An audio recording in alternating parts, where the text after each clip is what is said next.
Hello, everyone. Hello, the internet. Welcome back to Telling Tales, our first live stream of 2021. How exciting. We hope you had a very good festive season and new year, if those are things you were interested in at all. And we hope to find you well here in the darkest timeline of 2021. There we go. So we run atmospheric tabletop role-playing games, which you probably know because you're here. And that doesn't happen by accident. Tonight, we're going to be playing London Ascendant, our Vampire the Masquerade 5th edition chronicle. Usual advertising nonsense out of the way first. You'll find all our links down below to our social media, to our YouTube, where all our video on demand is, to our Patreon.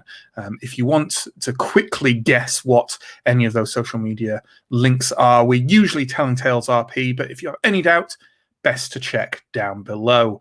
Yeah, there we go. Let's start bringing on the players and introing stuff. But first, let's say hello for the first time in 2021 to a stream manager. Let's say hi to Steve. Hi, Steve. Hi there, Matt. How are you doing? Hello. Are you excited to deliver your first kind of awkward stream manager high and by of the year? Yeah, absolutely. Oh, revved up for it. It's what he lives for, folks. So Steve will be helping us out through the night. He'll be helping out in chat. He'll be posting pictures up. He'll be shuffling people around on the screen and all that good stuff. And he is indispensable, but not so indispensable that I can't dispense of him right now. So Steve, be gone. The power. And we'll start bringing on the players. So our last session came after a rather large rumble at an abandoned department store. The coterie fled from it with other kindred that they'd rescued back to their hideout at Down Street, the abandoned tube station / bomb shelter. And there we'll pick the story up. And let's bring on Neill first, who plays Alex Taylor Brown, our resident prophetic / maybe not prophetic Malkavian. Hi, Neill. What did Alex get up to after that escape from the department store last time? Good evening. Alex had a rather more subdued evening the following evening after the firefight. Alex went to a book club in the local library, as Alex had noticed it the previous week and decided it was a good place to pick up friendly conversation partners, let us say. And whilst there, noticed an old friend on what passes for a stage in a small library room, giving a very poor talk about conspiracy theories, which sadly only became worse after he noticed Alex. Afterwards, Alex spoke with him for some time, spoke with another member of the group who seemed slightly less bad at speaking than my good friend Nasir. We then went back to his flat for a while, talked some more, and that was it. It was a rather lovely, pleasant, gentle evening with potential future inroads. And with some refreshment. But of course, Nasir was a good host. Yes. So while that was going on, we also had Mandrill, played by Justin. Mandrill is our resident Nosferatu architect / DIYer, carpenter, haven expert. And Mandrill got up to a little bit of preparatory work around the haven. Yeah, really just tried to look around the haven and see if there's anything to fix up, any jobs to do. And I've not been rolling great with that, so not a lot happened. But hey, you've got a whole unlifetime to get it all done. Exactly, right? There's no rush. Absolutely. So again, while that was happening, another one of the coterie, Oscar, played by Pierre. Oscar is our slightly, I'd say our reluctant Tremere, but growing less reluctant with every single session. Yes. And he went off to his antiquarian bookshop and had a poke around. Indeed, I thought I should shore it up against the terrible Second Inquisition and potentially other threats. So I was just doing a bit of investigation of my area, seeing if there were ways in and out. I, saw if there were any signs of antigen or any of these things that I'd recently learned about this mystery. Then I went back to the shop and sort of investigated it, and I actually stumbled upon a spectacular book that I previously had not known the significance of, but I discovered that it was a set of sort of weirdly in another language texts from the Book of Nod, and then I was like, wow, I shall translate these. I shall become one with the words.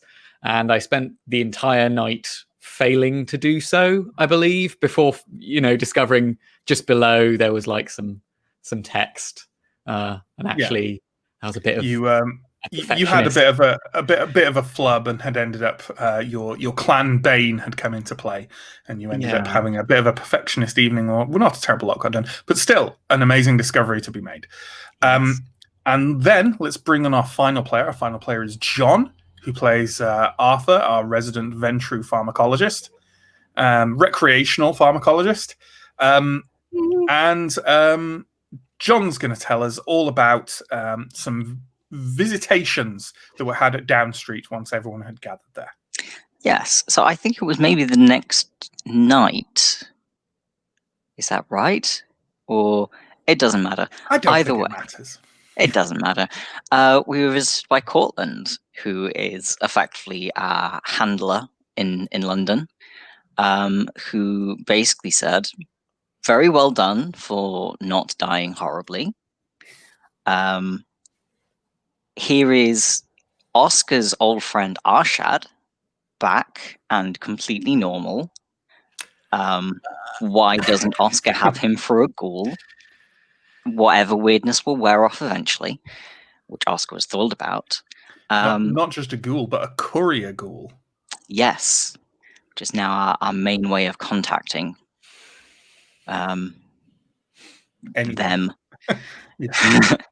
And a word of warning for Jack.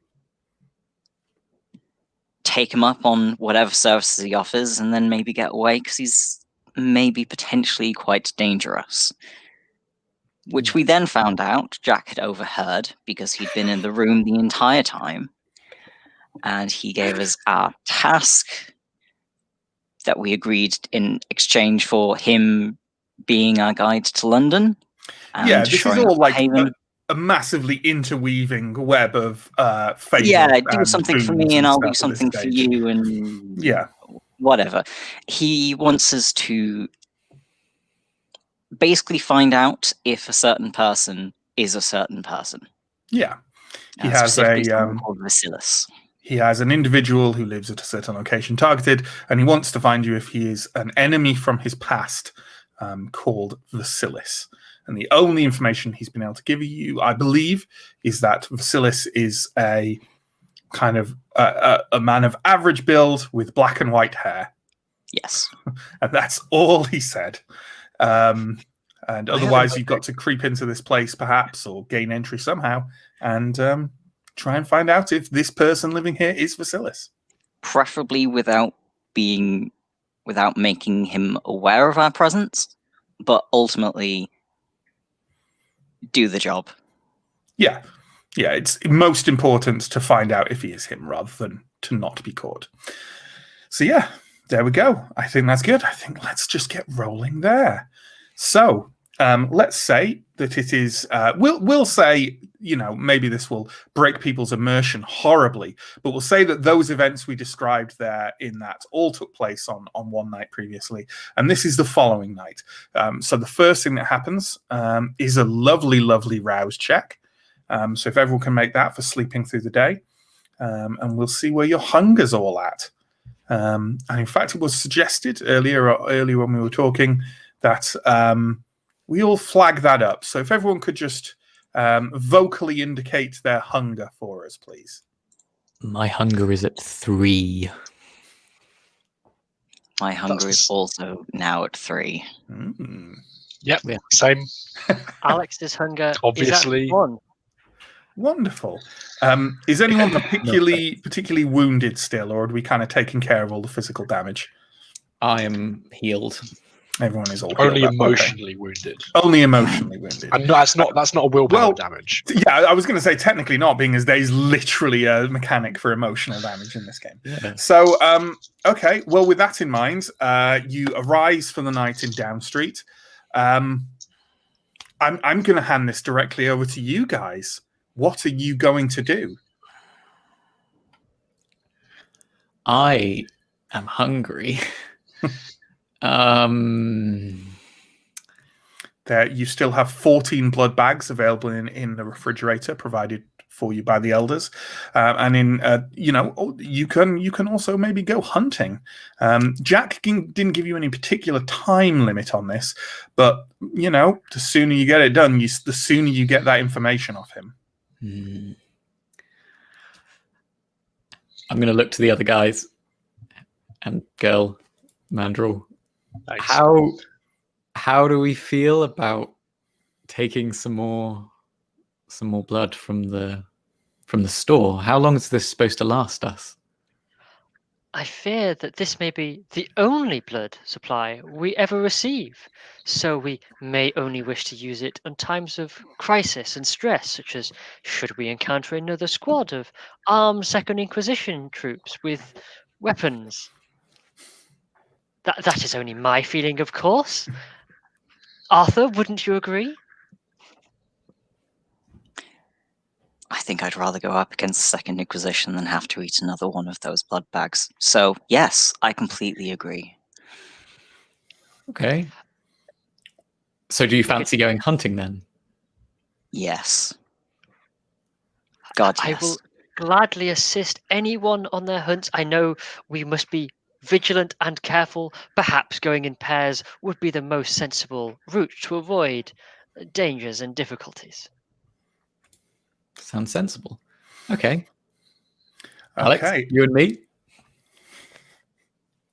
Yes, of course, Oscar. A fabulous idea.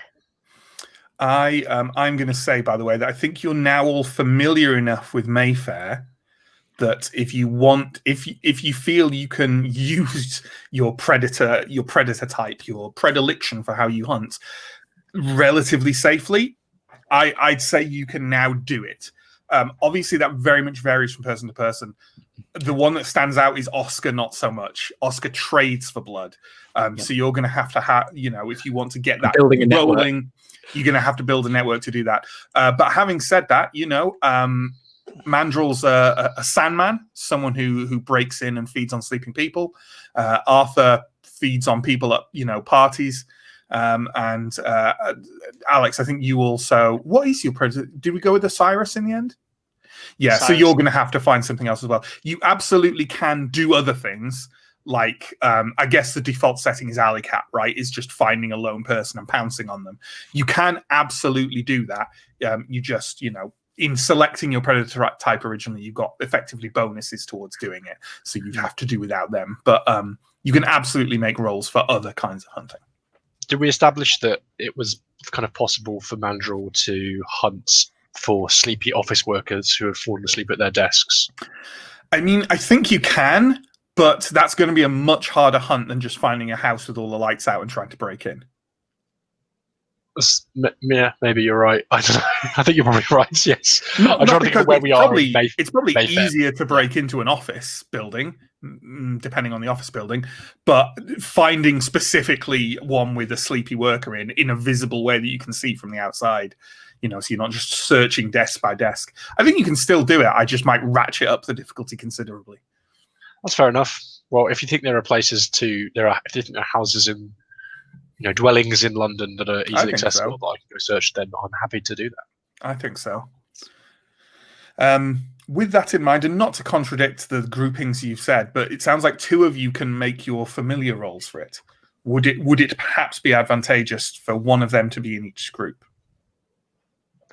Well, I'm not going to be hunting myself, so I was more just thinking of assisting Pierre and Oscar in anything Oscar did.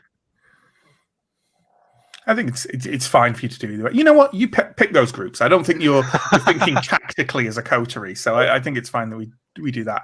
Let's grab Arthur and Mandrill then. So what are Arthur and Mandrill doing? Are you going hunting together, or are you going hunting separately in your own style? I think I am very determined to go to this club. Sure. Or bar or whatever.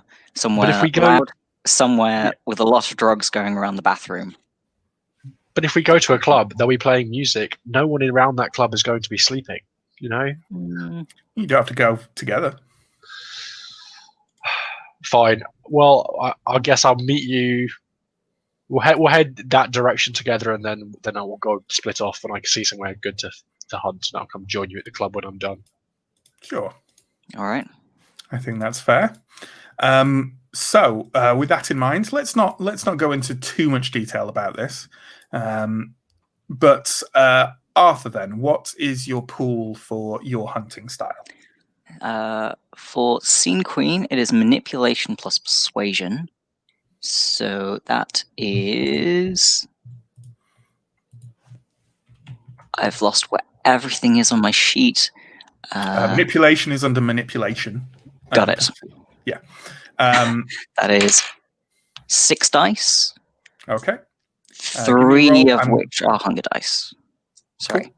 Cool. I'm gonna say it's.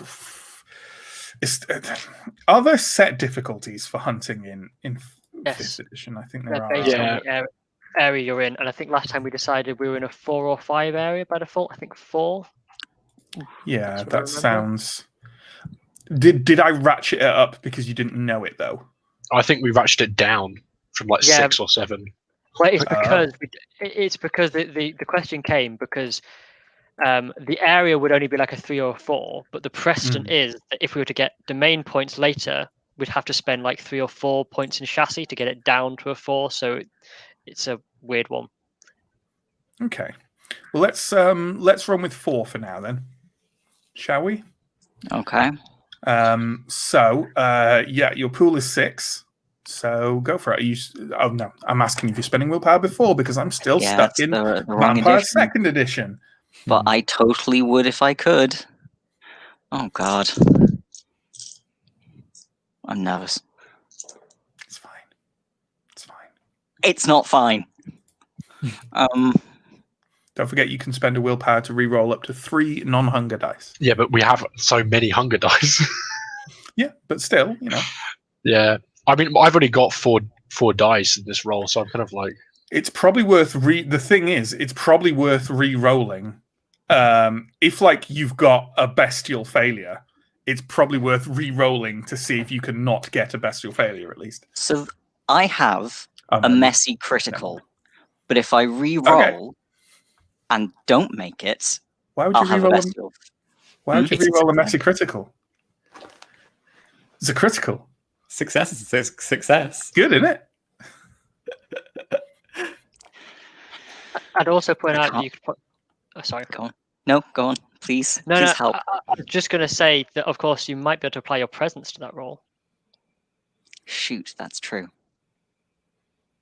What does that mean? More dice. I mean, you're going out and you're trying to effectively seduce someone into the quiet corner of a club so you can subtly feed on them, right? Or into the toilets to take drugs and then you also feed on them. So I'd say if you want to use your presence, you're more than welcome to do so, to add an extra die. It's your first night back out on the town. And, that's got to be a special time. Yeah. All right. It'll still... It'll still be a messy critical, I think. Yes. Oh, yeah, it will be. No, you get an extra die. It's not going to stop you getting a messy critical. It's going to make you more successful. 5 successes with a messy critical. Okay. All right, then. So you... is on a hunting roll, is the margin of your success how many hunger points you manage to slake? Anything like that? Or is it is there no kind of indicator on that? I'm just at the page now. And what page number is it, sorry? It's 308. Of course it is. Why would it be in the hunting section? The best page. Okay, well, you know what? I am going to rule that it is. Right in this moment. And if I give you too much blood, sue me. We'll change it for next time. So with if you're over by 1, as you indicated you were, I guess that means you drop your hunger by 2. You find a couple of people to feed on through the evening. The second one of them You start feeding off them, and about most of the way through kind of extracting a safe amount of blood, you're just kind of shuttered up in a cubicle, in a club bathroom. They start coming to as you're feeding. What? And very shortly after that, they go into what seems to be a seizure. Oh. You kind of come to the realization as you kind of force yourself back off them that perhaps you were drinking too much. Oh. As the rush of their kind of the drugs in their system roars through your body. They are in trouble, you think. Their eyes are tilted back into their head, and like their head is slamming repeatedly back into the toilet wall as they're having a seizure. I am going to attempt some form of first aid. Is there anyone else in the bathroom? What you want to find someone? Do you want to draw their attention to this? I'm trying to figure out if I can pass it off as a drug seizure, basically. I mean, that's what it is, essentially, but it's been complicated by the fact that you've drained blood from their body. That's true. I'm going to try first aid first. That's absolutely fine. We can just write out. Before you do so, can you give me a composure plus wits roll? And I'm going to say I'm going to leave it low. It's a difficulty 2. What rhymes with Masquerade reach? That is 3 successes. Okay, you better close that wound on their neck before you get anyone. Yeah, okay. Okay. I don't automatically ask every time, if you don't mention licking the wound closed every time, I'm not going to go, but I feel in this situation we should establish. Yeah, I was slightly interrupted. Okay. Yeah. Okay. So what are you doing? You're attempting first aid on them, correct? Yes. After licking the wound clean. Okay.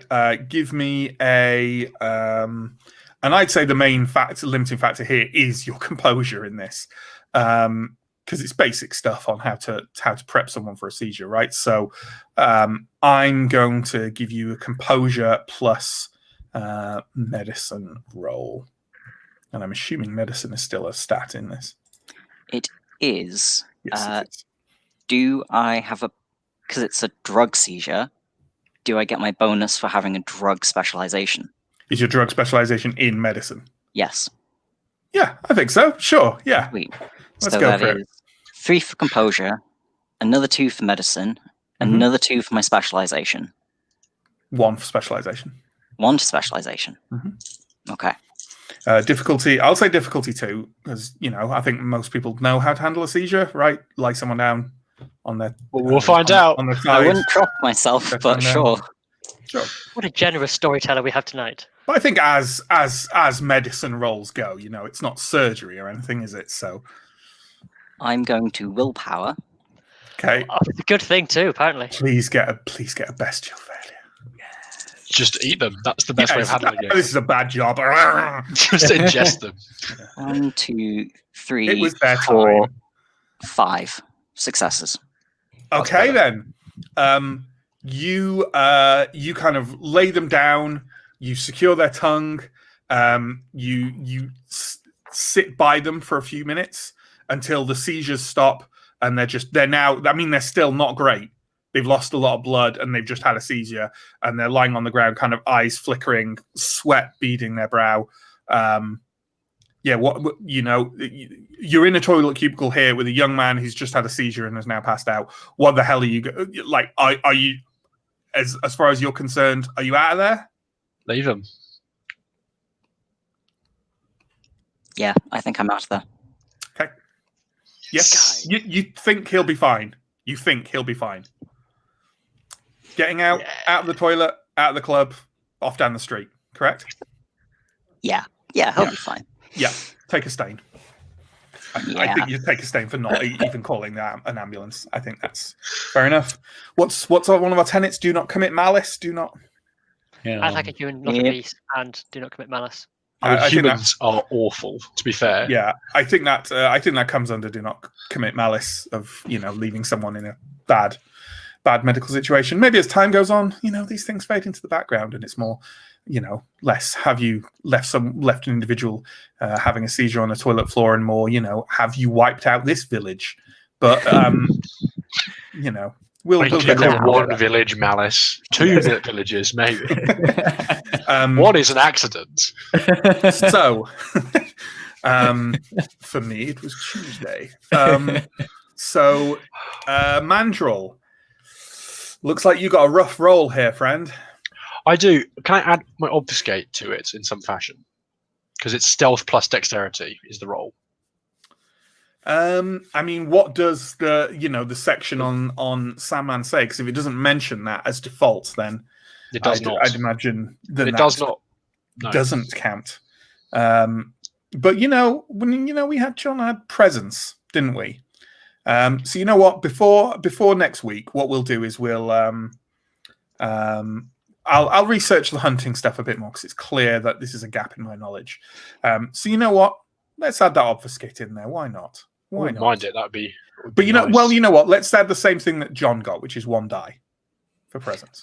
I'm just going to briefly interrupt to retcon that I did a rouse roll for Blush of Life before I went into a club and started feeding on people. That's absolutely fine. And passed. Yeah, we did ignore that. So, anyone else who needs a rouse roll, like it depends, if the maximum amount of interaction with people you're planning on is leaping on them in a dark alleyway, you probably don't need to bother with Blush of Life. But 2 successes, so yeah, that's a fail. That is a fail. Have you got would a reroll with willpower give you anything? Yeah, maybe actually it might do.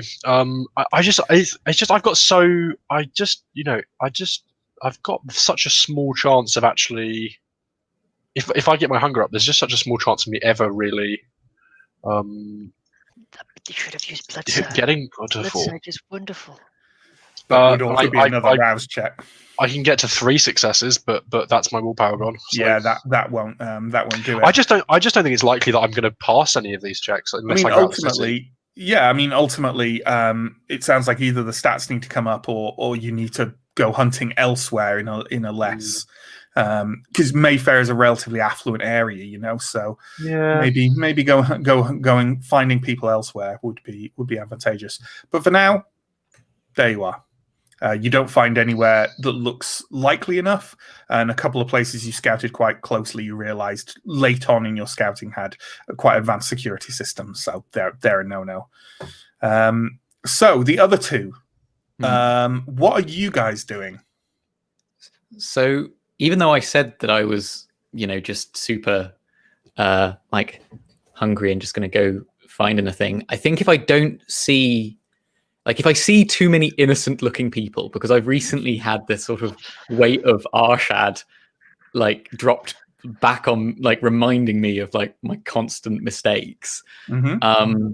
I feel like if I don't see anyone, if I see someone who I feel too much pity for, I would instead try to start doing this, trading for, trying to look for somebody who I can contact. I might know some people from my past who I can start to make some progress on, even though I can't.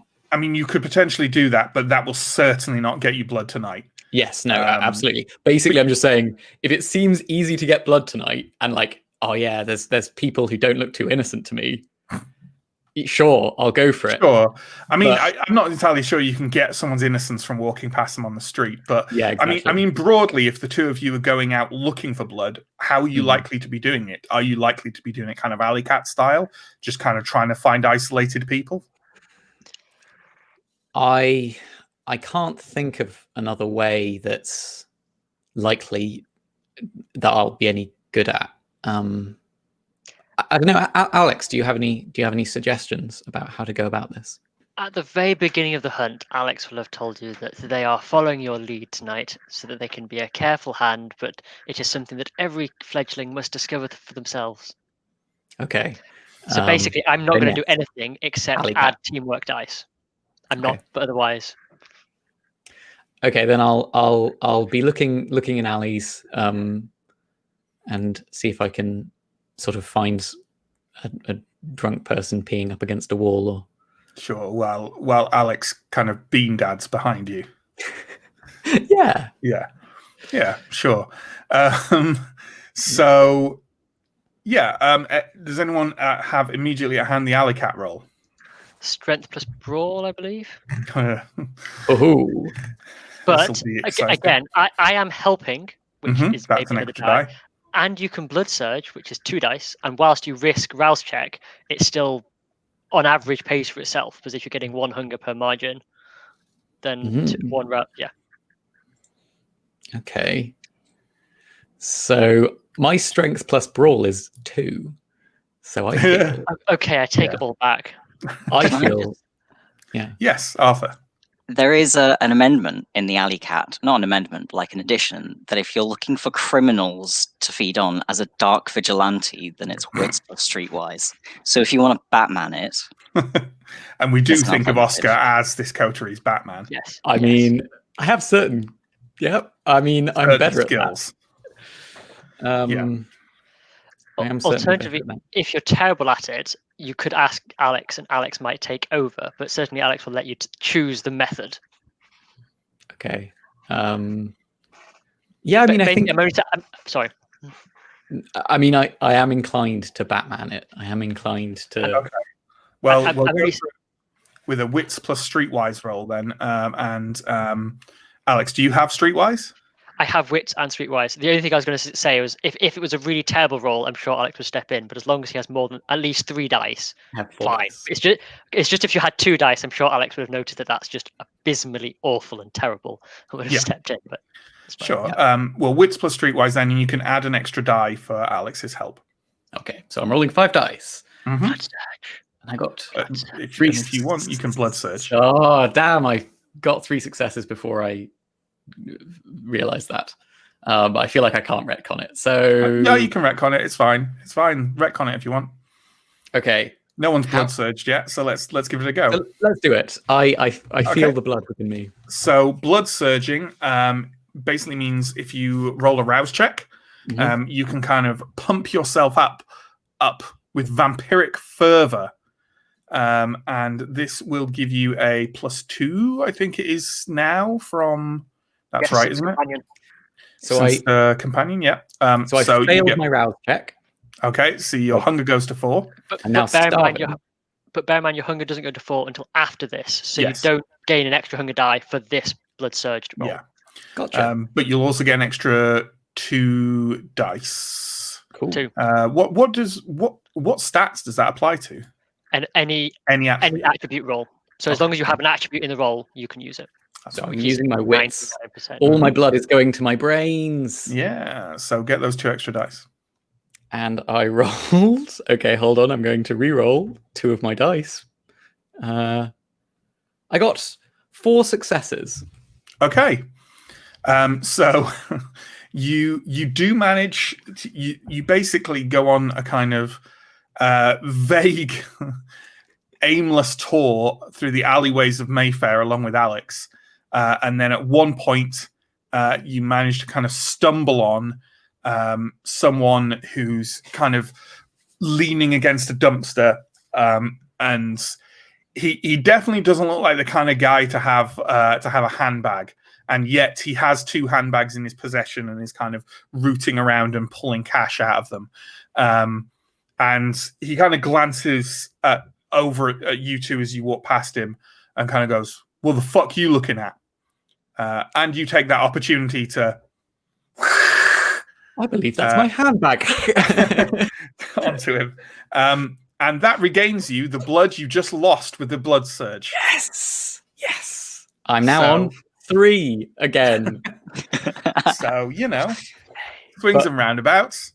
But I caused a criminal some harm and put myself at risk. Sure, yeah. Let's look at it like that. I mean, you could also say fed off someone who did you no harm, but whatever. It's it's all good. So with that, I imagine that you. Sorry, Alex. I was just going to have a very short conversation with Oscar on the walk back, if I could. Yeah, by all means, while everyone's on their way back to Down Street. Yes. Whilst Oscar, after we've got out of the alley and we're far enough away from the scene of the I've taken the pleasant handbags, by the way. Sure. Okay. Oscar, would you mind being more discreet with these handbags? Perhaps it might cause some attention if a crime is reported. You do not feel you need to do this? It is merely a suggestion. Okay. I will. I'll walk up to a nearby house with lights off. I'll leave both of the handbags there. I'll ring the doorbell and I'll walk off with Alex. Whilst we walk off very quickly, and if you aren't walking quickly, Alex will take you by the arm and start shoving you along on. I'll say, Oscar, this seems like an opportune moment to discuss something I've been meaning to talk to you about. And I'll, in a kind of pantomime way, look side to side as if there are people listening. In our society, it is one of the core traditions of our society that any new entrant has a period of let's say accounting where one is looked after and guided by the individual who invited you into our society. As you know, sadly, your inviter is not with us this evening or most evenings, and so you have been left sadly adrift. And I wish to let you know that obviously all of us in our subset of our society are here to act as we can in bringing you up to speed with the laws and traditions and rules and so on. You understand, of course. Yeah. Good. Various people have talked to me about this. Yes, and I just wish to be clear with you that whilst this is an unfortunate situation we are all in, I would not want you to look at us as your inviters. We are merely your friends and your coterie mates, perhaps looking for others who are within your part of the society might do you some good. I am sure they have things that they can teach you. And if you wish more, we are, of course, here to help you. But I did not wish you to think that we were trying to impose ourselves upon you, Oscar. You should definitely lean towards those who have more to teach you in your field of expertise. And if there is anything we can do to encourage this, to help you gain access to these people, we would, of course, be glad to assist. You sound just like my mother. But that is a compliment, I hope. Oh, I love my mother very much. She was a lovely lady. But yes. Storytelling game of personal horror. But yes, but please do not think of us or of me as some inviting figure. Just as your friends who will help as is needed. And please look to those people because we would not wish to try and usurp their place, as it is not ours to do so. And should we ever overstep the bounds, please let us know. We will gladly assist you. Absolutely. I appreciate the sentiment, Alex. I was just, I've just sort of noticed over. Forgive me if I'm being a bit forward, but it feels like you often feel like you want to remain at a certain distance from people to keep a cordial professionalism. And I don't mean this as an insult, of course, but of course not. Is this a representation of that? Is this that you feel like manner, you don't want feel us to get too connected? Well, no, it is that I do not wish to impose my will upon you, Oscar. I am an advisor. I will help all of those lost souls in our society and outside of it. I do not feel that it is my place to impose my will upon you, especially as you are in such early formative times in our society. I had a inviter who was most helpful and most kind and assisted me as much as possible before I made my own way. And I wish to accord you that same respect and ability rather than trying to force anything upon you. And it is as with others, we are all our own people, and I would not wish to sway them unduly. I think so it's you did it swaying me.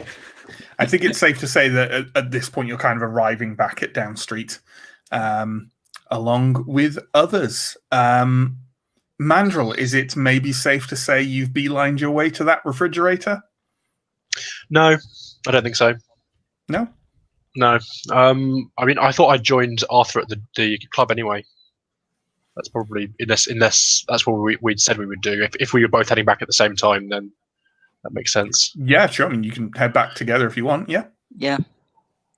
Is that what you're after, or? Well, that's why I thought I would be, but I wouldn't afterwards. I don't think I would go to the refrigerator. I feel like Okay, that might be sure. Well, you're all back at Down Street now regardless, so do as you will. That did not go so well. How was your hunts? It was successful, slightly jeopardized by part-time partygoers who can't handle what they ask for, but other than that, perfectly fine. You? No, I mean, as I say, total disaster. But I drank some. I didn't kill anyone. Good. I'm not keeping that good record. I'm a bit bottomless in terms of never seems to go away. But I guess that was true in waking life too. Also, incidentally, I rolled a rouse check when we went out, and I passed for the Blush of Life. Sure. Oh, I didn't think we were I thought we were, because we were stalking. We didn't really need it. But I don't think you necessarily do, but it's fair. Yeah. Alex just did it out of habit. Sure. What a safe person. Yes. Well. Does anyone need a top up from the fridge before we head out? I would really appreciate it, Arthur. I think if situations are dire, we can spare perhaps a single bag of blood, just to take the edge off. We must still save it for emergencies, but absolutely, just to take the edge off. And already, I'm going to the fridge and biting open a thing because it's been hard. Alex will be looking on and watching to make sure only one is being consumed rapidly. I am aware of eyes on me, and I I'm okay. Yeah, sure. Mandrill, you're definitely not partaking? I mean, we only have a limited supply, so we can't keep taking them forever. Some nights we're going to have to be more hungry than others. But is that a subtle way of Mandrill saying about Oscar that? Yeah.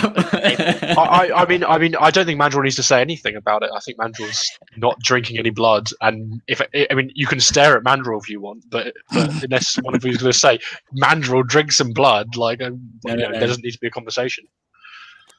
More for me. Okay. Well then. So, are we going to try and do what Jack told us? I think, Oscar, we're looking at the house. Yeah, we're not going to do what Jack told us. We're going to pursue our own investigations and see how they feed into the things that would help Jack.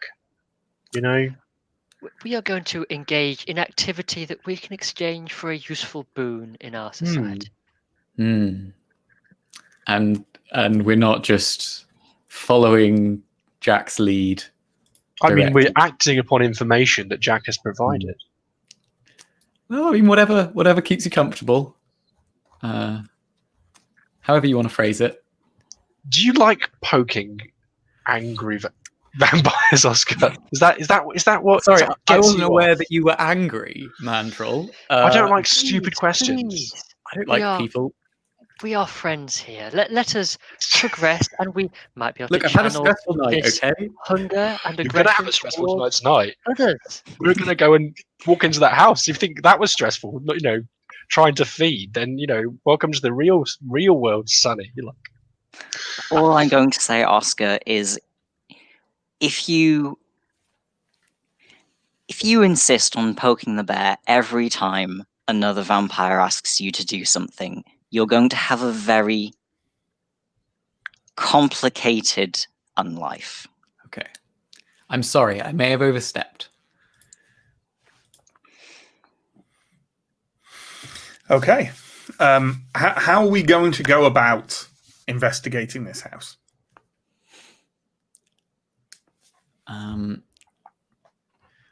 Well, where is it, I guess? What sort of neighborhood? The address is in Pimlico, which is within the world of darkness, a fairly affluent but somewhat mildly off the beaten track and kind of out of date neighborhood, as it were. Kind of not an up and coming bohemian kind of place.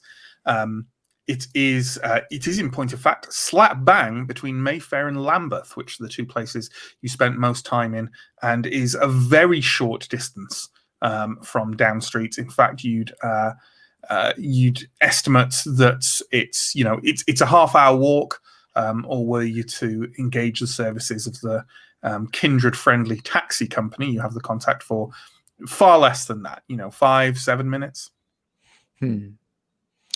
Okay. I guess one of the questions is, is watching the place for a while a good idea to maybe see if there's anyone coming and going?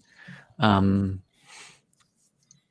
mean, the other alternative is a more invasive approach where we wait until it looks like no one's home and we break in. I fancy a walk. It's only half an hour, easy to walk there. We can always get a taxi back. That works for me. Simple decision. Go for a stroll. I think that's absolutely fine.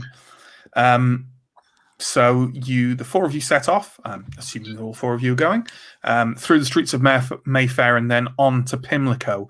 The difference between the two isn't all that marked, really. Pimlico seems a little bit more run down, not in a less wealthy way. In fact, perhaps in a more wealthy way, that they're older houses and not much renovation work has been done on them. And as you kind of come closer to the address you're given, the streets kind of the houses start spreading out on the streets. They have larger gardens. They have more floors, and they get grander and more oddly dilapidated, but mostly still occupied. And when you reach the actual streets, are you taking any precautions kind of in the air? I'm not saying you have to, or that's definitely a good idea. But, as you're on the street, are you just kind of casually walking past the place, or are you being a bit more ninja about it? On the way there, I'm going to try and pay attention to if I see any sort of police stations or anything like that close by. And, get a sense also, thinking back to our first adventure, seeing if there's anywhere that has a good vantage point on it. I suppose keeping an eye out for those graffiti are also a good idea. That would be a good idea. Well, let's deal with those rolls, and while they make the rolls, Alex and Arthur can pop in with anything they also want to do. Oscar, looking out for the popo, will be, I'd say that's a resolve. Plus, I mean, I'm trying to think of a reason why it wouldn't be streetwise. You know what? I think I'm fine with you using investigation too, as an alternative. So go for it with resolve and investigation.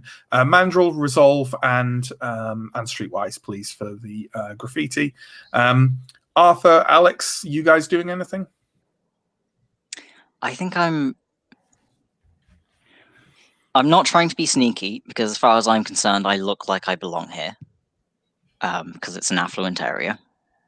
But I am going to be keeping an eye out for at least private security systems, because this seems like the sort of fancy neighborhood where people might have their own cameras and security measures. Sure. I want to keep an eye out for those. That's great. In that case, can you give me a resolve plus larceny roll, please? So a resolve roll. Yeah, that's what you got. If you're not time. on security systems, that's probably that. That's fine. Alex is just looking around, not spotting anything in particular, just trying to let their instincts guide them. And if everything's fine, everything's fine. But if everything's not, Sure. then it's not. I think that's fine. I'll ask you to do a roll if there's anything unusual. If anything changes, and I might well have heightened sensors on unless there's like loads of cars on. Just be on the safe side. There aren't, so you're fairly sure. You know, you'll shrink if an ambulance goes past or something. But other than that, so Oscar, let's deal with you first. So you've rolled 5 on that. You are absolutely sure that there doesn't appear to be a police station in the immediate environs of this area of Pimlico. The only police presence you've seen was back in Mayfair, and that was just a squad car kind of rolling past. So you're pretty sure there's no immediate police in this area. Okay. I'll pass that on to everyone. Mandrel, you rolled a 2, is that right? I rolled 2 successes, yeah. Yeah. You haven't seen any... the difficulty was 2, and you haven't really seen any significant antigen graffiti as you went past. You saw the bits and pieces in Mayfair, and you have seen some in Pimlico, but nothing. You know, you saw one that was next to a tall kind of camera tower. You know what I mean? Sure. With security cameras at the top, but it was a few streets away from where you are now, and there's definitely nothing. You're pretty sure there's nothing in this immediate area. Arthur, what did you get? I got 1 success. Okay. I don't think that's enough for you to be reasonably sure either way. You suspect that some of the buildings do have security systems, but you just don't know enough about what you're looking for. Fair enough. So as I said, this street that the building's on, are you kind of beelining kind of straight to the place opposite the road and checking it out, or are you kind of trying to casually walk past and then casually walk back? You know, what's the game plan here? I think are we stopping at the end of the street and having a bit of a chat about the game plan? Yeah, I think that's reasonable. There's barely anyone around on the streets. It's an affluent area. It's late at night. You know, there's not many people just roaming around. Do you think we should apply Blush of Life? Are you saying that in character in those I don't. words? Okay, no. Look, are you saying we should look lively? Do you think we should do that thing where the blood comes in our faces and the humans don't? Bloody hell! Yeah. Well, okay. Yes. Apart from anything phrasing, Oscar. Phrasing. We should indeed act casual, as you were saying. Gotcha. And Alex will gesture at their rosy and lifelike face. Yeah, I got more hungry. I've not got blood to waste on that kind of crap. So just to clarify, that's 4, which is entering hunger frenzy territory if something happens, right? It won't be the only one that do that tonight. Great. Yeah, I mean, in a weird way, it's less important for Mandrel to use Blush of Life anyway, because Mandrel is usually has her scarf wrapped around her head. Just carry on with your conversation. My plan was just to walk on by, see if there's anything suspicious, maybe come back if we need to, that kind of thing, you know? Sorry to interrupt again, but sorry, Oscar is not at Hungerful, right? Because Oscar did drink from the blood You bag. had a blood bag, right? Oh, yeah. Oh, yes. I might So you're 2, 3. So you're 3. For now. Sorry. For now. Sorry, carry on. So, yeah, I mean, just walk by and see if there's anything there. Then, you know, at the other end of the street, we can have a think about whether they look like there was anything going on, any security, any back entrances, that kind of thing. Okay. So also, just the street, is it like terraced housing, semi-detached, detached? What we're looking for? They're all detached houses, and they're not in a uniform building style. They're kind of, I guess, what over the pond they'd call mini mansions, right? Like large affluent houses of very varied build, ranging from a couple of 100 years old to like built yesterday, sort of thing. So, but they're all detached. They've all got large gardens. Yeah. Do any of these places have? Do these places have like cellars? Do they look like they're the sort of You've got place? no idea to look at them from a long path up to the building. Like, Sure. I mean, sure, you'd expect a large, especially an older house, to have basements and things like that. But I mean, you really can't tell from there just walking by. I guess because I'm used to us living in quite dank conditions, that maybe this is fairly normal for our folk. Yeah, maybe. And yeah, trying to see any sort of sign, like trying to figure out what sort of signs would. Sure. I mean, you do have the specific address, so you know which house you're looking at. But yeah. Yes, I just want to make sure that, like, it could just be a person, right? Absolutely. Jack could be wrong. That's why you're here. Mm-hmm. Mandrill, do you think you could manage to have a look around the whole perimeter? I could try. As in down this street and then round another one, or for Mandrill to go sneaky, obfuscate round the grounds. Sneaky, looking for gaps in fence / hedge / whatever. Of course, that is possible. With obfuscate, all things are possible. Okay. Okay, Right. but for first, are you doing the Mandrill suggestion of all just walking past casually? I feel like only a few of us should do that to not arouse suspicion. Well, then you can stay here, Oscar, and we'll come and get you later. All right. Remove Pierre for the evening, please. So are the remaining three of you going and walking past this address? Yeah, fly casual and Fly casual. all the rest. Alternatively, we could all go, but just not as a single group. I fear that if we split up, it would not be advisable, but equally I fear that our path would make most sense if we were not as one. Well, then I offer Arthur my arm, and shall we go for a promenade?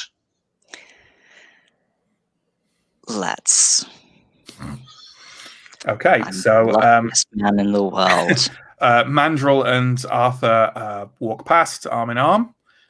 Alex, presumably sometime after that.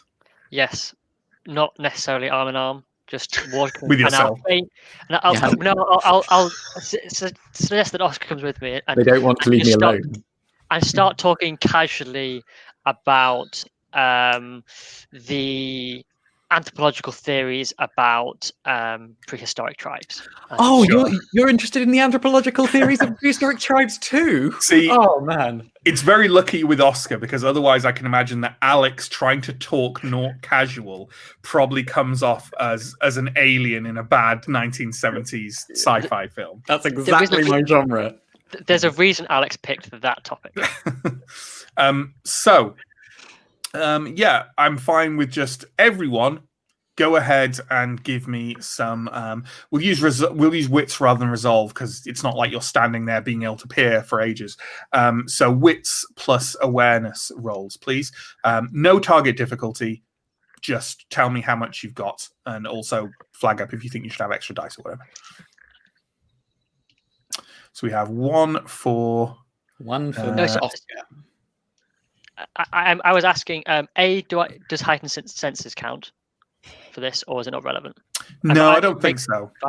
And B, would instincts, speciality from awareness count? Yeah, go on, go for it. What are your instincts? So Oscar and Mandrill both got a 1. Arthur? I got a 3. Cool. I rolled appallingly with just 2. Okay. Sorry, I was going to say, is it possible to make a different or additional roll of an architecture roll or a craft roll to look at like the house? I don't know. Kind of get a sense of it. Up to you. Just put it out there. I have that skill, so I think such a roll being made by Mandrill would be possible, but I think that given that you rolled a 1, I'm not going to allow you to make that roll now. Because you didn't get a good sense of it while walking past it. But Very once fair. if you get up close and personal with it a bit more, we can make that roll. How does that sound? that sounds great. Okay. At level 1, people who determined level 1 noticed that the lights were on.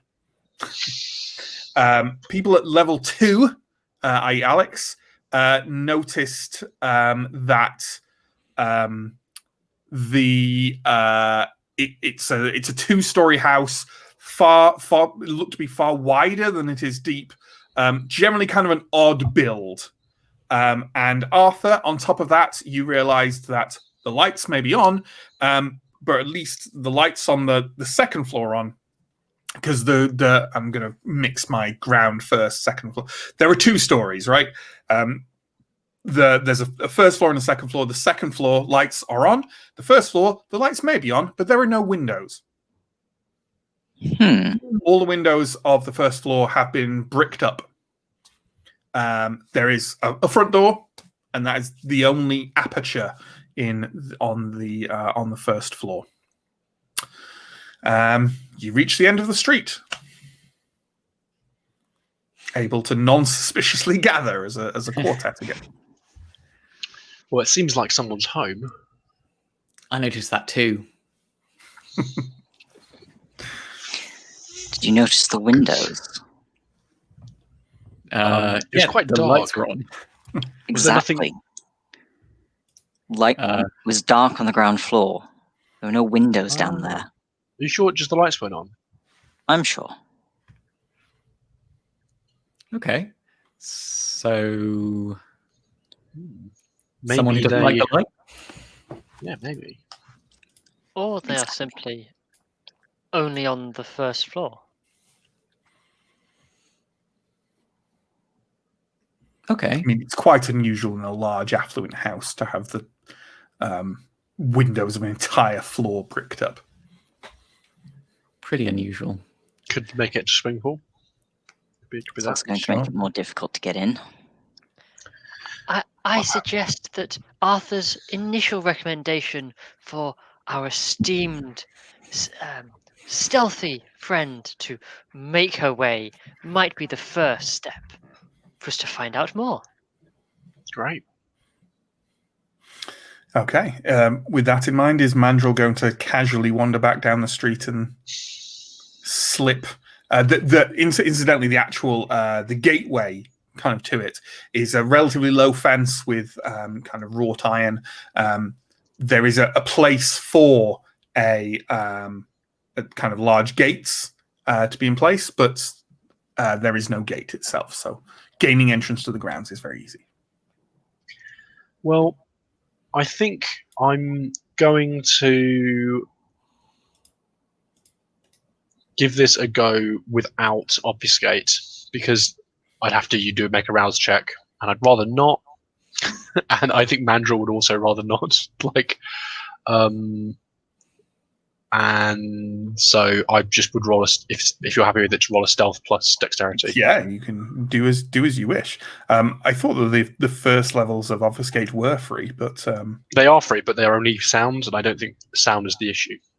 I'm happy to do that as well. Like, I'm happy to have first level obfuscate on, but sure. I don't think I'm going to be detected from being heard. Maybe I will. I'm happy to do that. Sure. If you slipped. I mean, that doesn't change the main role, though, does it? As far as no, the main role will be the same. It will be a. I mean, you're taking your time with this, right? There's no urgent need for. There's no rush. Yeah, so let's have a wits plus stealth roll, and for take an extra die for your use of obfuscate in this. I think that's fine. As you kind of nimbly dash through not dex then, wits. Okay. I mean, if your dex is higher, then go for dex. Yeah, I was offering you the wits as because you're taking your time with it. But if your dex is higher, it's penalizing you for taking more care, which doesn't make sense. Well, that's fine then. In that case, I roll 2 successes, but I can re-roll if that's No, I'm not setting a difficulty for this. Okay.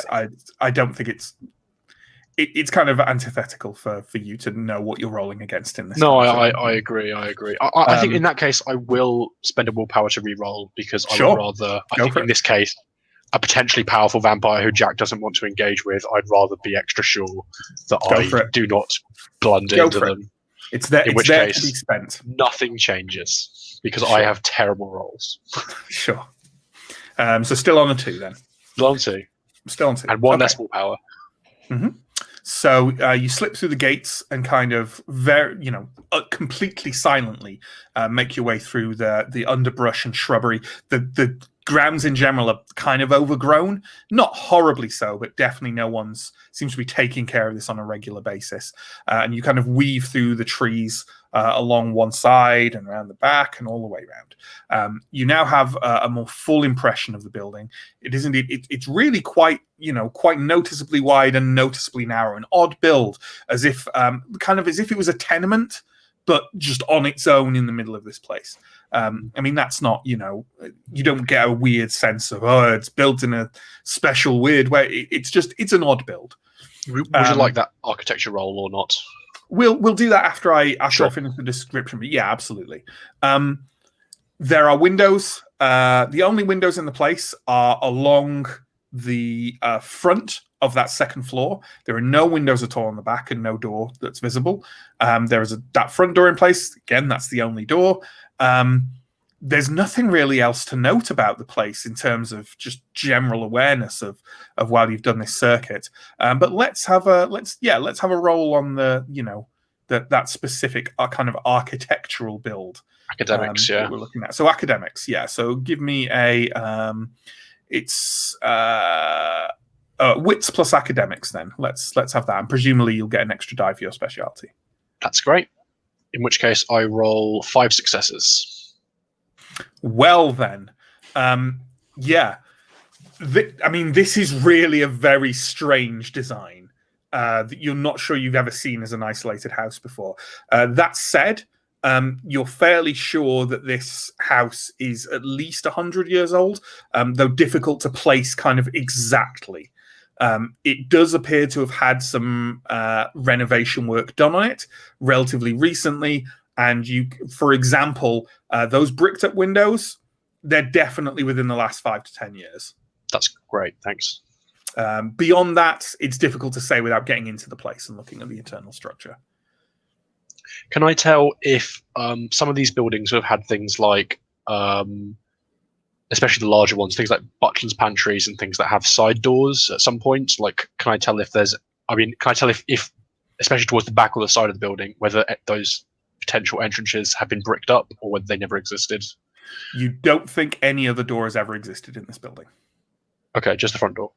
Just the front door. There are no bricked up windows at the back either. It's just the only things that seem to have been massively changed is that first floor. Cool. Those first floor windows have been bricked up. Then I will happily exit the property and head back to the group.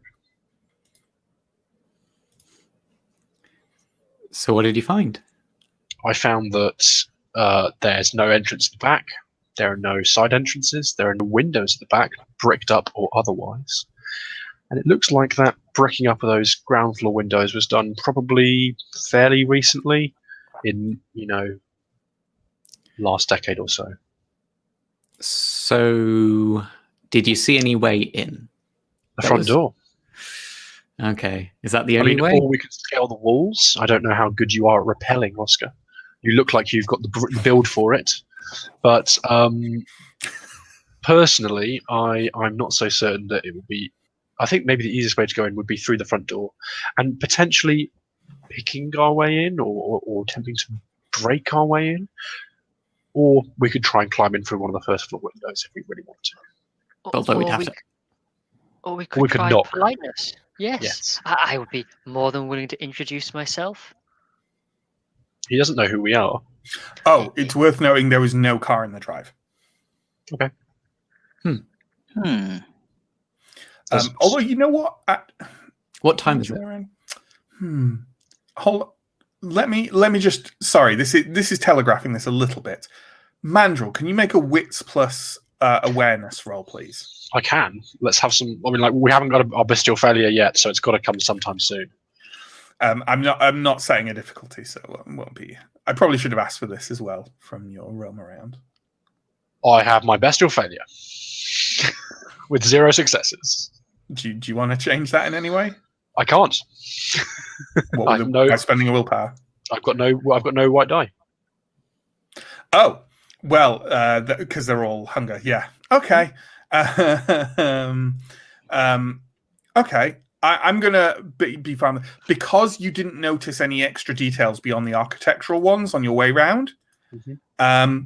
I'm just gonna make this real simple for you. I'm gonna hit you up around the side of the head with your clan bane for the rest of the evening. Sounds good. Cryptophilia. So your interest has been piqued. You need to know as much about this place as you can possibly find out, and you will take risks to do so. Yes, I will. I mean, you're doing that anyway, right? So it's gonna be great. Personally, I quite like the first floor entry plan. I think I could do it. I think I could get up there. Need a boost? I wouldn't need a boost. Okay, we'll go for it. But then what we do when we're up there, I think ultimately though, that's a backup. I think really the smart Kindred's option, smart Kindred's money is on the old-fashioned straight knocking on the front door and asking to meet the owner. But then we give up on the opportunity to enter state. Okay. I would be delighted to knock on the door, introduce myself, and then if that does not prove useful, then we still have the option for a stealthy engagement later, especially if you are not visible whilst I go and introduce myself. Although I would say it would be pleasant if you were not so far away that if there's some kind of altercation, that your backup would not be unavailable. I mean, we could go at the same time. It's a nice distraction, knocking on the front door. I fear that might make things difficult if the deception is identified. I always strive for honesty in my dealings, and this should be no exception. So in that case, Arthur should. I'm not sure most people are desperately happy with people knocking on their front door. It does occasionally lead to questions of, how did you know I was here? For which we have only one answer. Okay. The answer being that we arrived in the city recently, and our older members of our society gave us instructions to speak to a number of people. We do not know how they came to this list. We just we are doing their bidding and saying hello and finding the lay of the land. We do not know how they found out. We are merely messengers. It would just be polite for them to at least introduce themselves. And they also wish to know, because if this is indeed their territory, then the senior members of our organization would demarcate it as theirs, and we can be on our way. We know nothing about this person. For we know, they may take our superiors have a list and you're on it as a very bad sign. They do not necessarily need to know that anyone in particular is, merely that someone is. I think this is a great idea. I think it's got a very high chance of success. Why, thank you, Nigel. Desperate to get into that place. It sounds to me, as someone trying to move the story forward, that Arthur is outvoted. So with that in mind, it sounds like our approach is that the three of you are perhaps hanging back a bit or sneaking around the side of the house while Alex goes and knocks on that front door. Alex is making it very clear that the others should not be sneaking around and should wait. But what they do when Alex is not there is not really in their control. Yeah. I will accompany Alex. Unless Alex specifically wants to go alone. While I am sure you are perfectly pleasant, and I have seen your skill at making new friends, thank you. They may appreciate a slightly. Why don't we all go? I feel that all of us going could be a show of strength, whereas Arthur and I going could be me as the gentle ambassador and Arthur as my senior besuited companion. If you want to make it look like it's not a show of strength, just take Oscar. That can never be misconstrued as that. I feel that might have a different effect. Let Arthur and I Mandrill, go. let's go for a walk, shall we? Arthur and I can go. Yes. Come on, let's go, Arthur. And Alex is moving before anyone else is able to talk their way in. Okay. Yes. So Alex, let's deal with Alex and Arthur first. Alex and Arthur are walking up to the front door. I'm assuming I'm not going to ask for any rolls for anything because I'm assuming you're walking up to that front door and knocking on it. Deliberately in full view, not trying to hide anything. Absolutely. It doesn't have a bell. It does have like a knocker on the front. You rap sharply on that. Tell me how long you're waiting. I'm going to turn heightened senses off if someone opens the door, just as so I don't get blinded by that. Sure. I will wait a couple of minutes, but in real time before looking at Arthur. Sure. In that case, we can cut straight back to Oscar and Mandrill. So Oscar, clearly annoyed, has invited Mandrill to go for a walk to air grievances, by the sound of it. Are you doing that, or are you lurking and seeing what happens? I mean, I'm probably looking over my shoulder quite a lot at the scene that interests me. I don't think you need to go for a walk if you want privacy, because Arthur and Alex are quite some distance away. Yeah. Sure. So Mandrill. Yes, Oscar? Yeah. I'm sensing a certain amount of perhaps hostility or indifference from you. Oh, I'm just a bit hungry. I think we're all a bit hungry. Well, I guess I am a bit hungry. Yeah, I sense we're not going to come to any sort of amicable arrangement immediately. About me being hungry. I don't think this is about you being hungry, Mandrill. I think this is that you think that I am holding everyone back. I don't know where this has come from, Oscar. Pierre, would you be happy for Mandrill to make some kind of insight roll to better understand because Mandrill's quite insightful, unlike Justin, and maybe to maybe understand a bit better what you're kind of feeling at the moment and what your character is expressing. Go for it. Sure. I mean, if that's okay with Matt as well. Yeah, go for it. I don't want to do an aggressive insight. Yeah, I don't want to do a competitive. I'm not trying to hide what I'm feeling. No, but let's just gauge what it might be. So, what's Oscar? What is your composure and performance? I guess. Total of that is 5. Okay. But you're not particularly trying to hide it. Let's round down. It may be a round down anyway, but let's set a difficulty of 2 for Mandrill. That seems fair. Okay. And I've got insight, and do you want manipulation or charisma or something else? I'd like, if this is a spur of the moment thing, I'd like wits, please. Sure, yeah, that's fine with me. That's as good as I'm going to get. We've got 3 successes. Yeah. Oscar, does Oscar have any kind of motivation to this, or is Oscar just asking fully honestly and talking entirely from their heart towards Mandrill? So it's a little bit from his heart. I feel like there's been some tension between us, and perhaps there's a little bit of worry in me that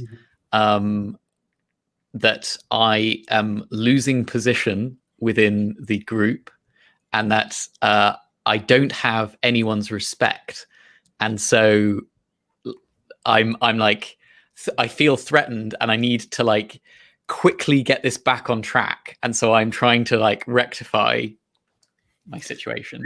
The awkward puppy has moved from being just cute to cute and irritating whenever it pisses on the bed. It's true, but the cute and irritating puppy also has sharp teeth.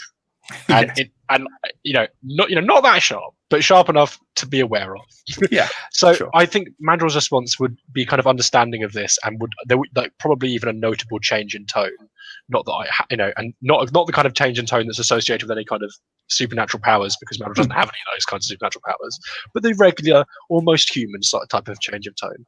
And I think Mandrel would say something like, I am sorry, Oscar. I am just hungry. You're a very valuable member of this team. I don't think that's something that you should be have any confusion about. You're going to be absolutely essential for us staying, for us preserving our life at all over the next few months or even years. I'm just hungry. Thanks, Mandrel. I'm sorry too. Maybe I was too harsh. That's okay. Look, everyone has their own position in this group, and sometimes, everyone feels like they're not really allowed their time to shine. But that's kind of just what it's like being dead. Yeah. Hey, are they still waiting? And on that Yeah. note, 2 minutes have passed. Alex, with your we won't bother rolling. You haven't heard anything with your heightened senses, that might indicate people moving around inside there. You've just been standing here, so either there's no one there or they're not answering. Well, my good friend, I fear that there is no one home this evening, or that we are not welcome. What a shame. It is. Do you think we should leave a note? I fear that doing so would be inappropriate, just in case this is a wrong address. Yes, and it's always good to make first impressions in person. But by the way, Alex is talking reasonably loudly for this. Sure, yeah. Yes, indeed. And it was such a shame. I was hoping to meet more of our society in this city, but obviously there is no one. Oscar and Mandrel, this is perfectly audible to you where you are. Sure. Perhaps we should return another night. I do not know if we have any plans tomorrow. We could return several nights in between visiting other people that we must meet. Mandrel, what do you think? It sounds like a plan. I think we'll wait for them to get back. Well, I will knock again, and then let us give it merely a minute or so. And I do a performance of... This all happens. I think we can safely wrap up the performance. Nothing occurs. So then there's just very idle, slow walking back, taking all the time in the world. Okay. What's the plan? I think we give it half an hour, 15 minutes, just enough time, just not straight away. If they've just been listening on the other side of the door, they're currently their most alert. We need to just give it a very just a short break, and then I'll be right in. Maybe you That can. seems eminently sensible to me. If there's no one in, when you get in, I assume via the window on the first floor or second floor or upper floor, you can maybe go and open the door for us from the inside. Sure. Someone should stay outside just in case, and I think maybe that car over there might have an alarm. I'm not sure. Just a bit of and then we'll be able to hear that from the inside if it looks like anyone's coming in. Sure. That kind of thing. Sound like a good idea? Okay. If Mandrel actually calls for an answer there. Well, we're not rushing. We're taking 15 minutes or so to say this. So let's wind that forward because I'm just aware of how much prep we are doing for the break-in. I know. So the plan is 3 of you go in. Mandrel goes in first via the second floor window, hopefully opens the door for the other 2, and 1 person is staying out on the street. Is that the plan? I'd be fine if they came in when everyone came in. It's just while it's only Mandrel inside, it'd be good to have the ability to warn her. Okay, so Oscar is going to stay watch while Mandrel breaks in, and then all of you are entering should Mandrel be able to let you all enter. Sure. Okay. And yeah. Okay, cool. Okay.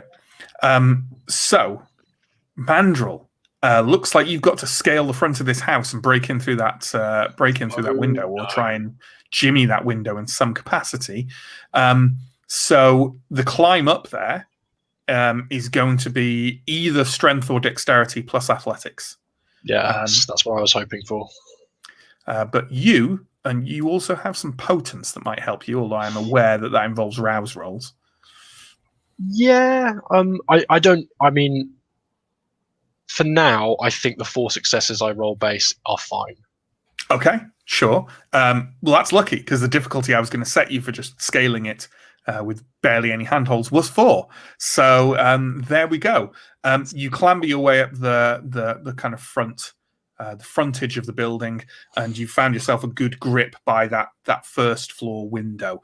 You can peer through it now, and you see what appears to be like a long corridor, or hallway rather, running the length, that long width of the house. And just ahead of you, you see a set of stairs that seem to be leading kind of down to the first floor. The decor inside seems very nice, very old-fashioned. How are you trying to get through this window? Are you just breaking the thing, or are you trying to jimmy it open, or are you kind of going half and trying to break the frame just to... I think the first attempt would be a subtle attempt, and I probably would have my silence thing on, so small noises might not be so detectable. But I think it's absolutely fine for you to have silence of death active. I think it's perfectly reasonable to assume you've done that. Well, in that case, if you're trying to just kind of jimmy the window open first, why don't you give me a dexterity plus larceny roll? And while you've got a good handhold, I'm going to ask you to deduct 1 die from the pool, because you are clinging onto the front of a house to do this. Cool. Which seems like there would be issues with that. I'm going to set the difficulty. It's an old window, but it's an awkward situation. I'm setting the difficulty at 3. 2 successes. Okay. Have you got any capacity to reroll? No. Have you got any capacity to blood surge? I'm happy for you to retroactively do that, being as we haven't really talked about blood surges until... I had a capacity, but I don't think that I would do. I'm no intention on getting hungry until I need to get hungry in this event, and it could be that I've walked through this door and then I suddenly need to spend a lot of blood. Sure. In that case, your only other option seems to be to try and break this window. Sure. So to do that, can you give me a strength plus athletics roll, please? And the difficulty for that will again be 3, I think. Do you want to subtract 1 for the window hold? No, this isn't fine work. You're literally just trying to crack this window frame. Yeah. You're not trying to break the glass, but crack it. 4, did you say? Just 4, yeah. Yeah. Yep, that's absolutely fine. You basically just get kind of your talons just under the bottom. It's an old window in an old frame, and you just heave, and there's a cracking noise. You see kind of wood splintering off from the inner frame and cascading onto the floor. If someone's in that house, they've probably heard that. And you heave the window up. Easy. It will come back down behind you, but you can slip through, lower it. You're in. Then that's great. What you're doing. Are there like pieces of wood, do you think? You say? Oh yeah, there are many long, sharp pieces of wood on the. You're now through. You're in this long, nicely appointed hallway, quite a lush carpet. Sort of the wallpaper is that kind of like geometrical designs, like very. Quite old-fashioned, but very nice geometrical designs, and all the lights. It's modern electric light, but they're all in kind of wall sconces, like kind of torches on the wall. I hate to say this, and I know this is going to betray so much about what Matt personally feels about me, but this whole time I've just been imagining the house I grew up in, and everything you've said is like very close to it. I think that's fair, Justin, don't you? Yeah. Yeah. I know what it looks like. This one doesn't have any ramparts. Right. Yeah. Almost. Almost. That's what it's like, and there's lots of shards of wood on the floor. You're in. Is there anything you're doing immediately? Are you kind of pausing? I'm certainly kind of like waiting after kind of opening the window to probably like not quite inside. I'd think about using some of the wood to prop up the window, but I think if I'm leaving in a rush, I can just dive through it.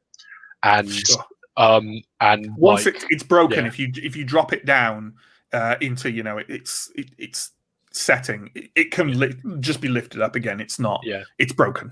Exactly. Yeah, and I think propping it up would look more obvious from the outside, so I'm not going to do that. Yeah. So if like there's no sound after like maybe 5 or 10 seconds, I'd just continue in. There is none. And then I'd look at what my options are in terms of doorways. Okay.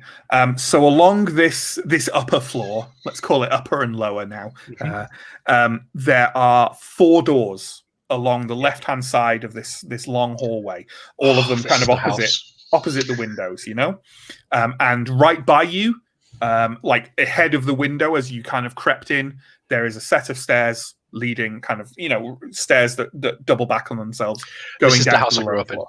Yeah. Sure. So I'm gonna head to the staircase and look down. Okay. You can't see much without going down the stairs, but you can see what looks to be. You get the sense of a very similar layout down there, but without the windows. One thing I will say as well is that I'm keeping active Sense the Beast on this, which can be used defensively as an early warning system for like an immediate attack. Yeah, you've got your Nosferatu Spidey sense going. Got my Spidey sense going, and then if I haven't heard anything down the stairs, then I probably would head to the front door and let the others in. Or that's what I would try and do. Let's just say, how long do you wait? Not long. Okay. Another 10, 20 seconds. Yeah. There's nothing, you can sense nothing, hear nothing in that time. You creep down those stairs.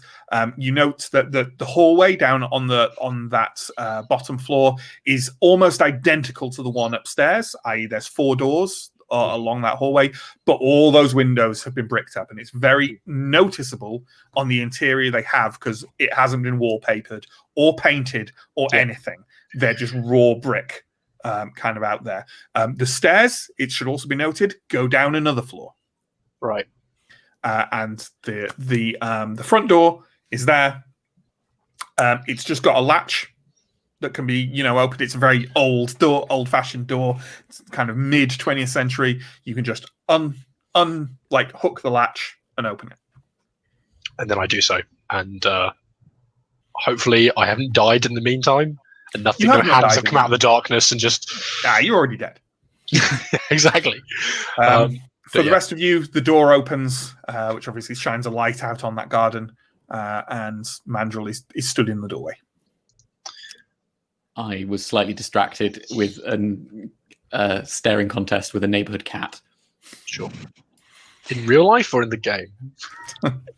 Who can say?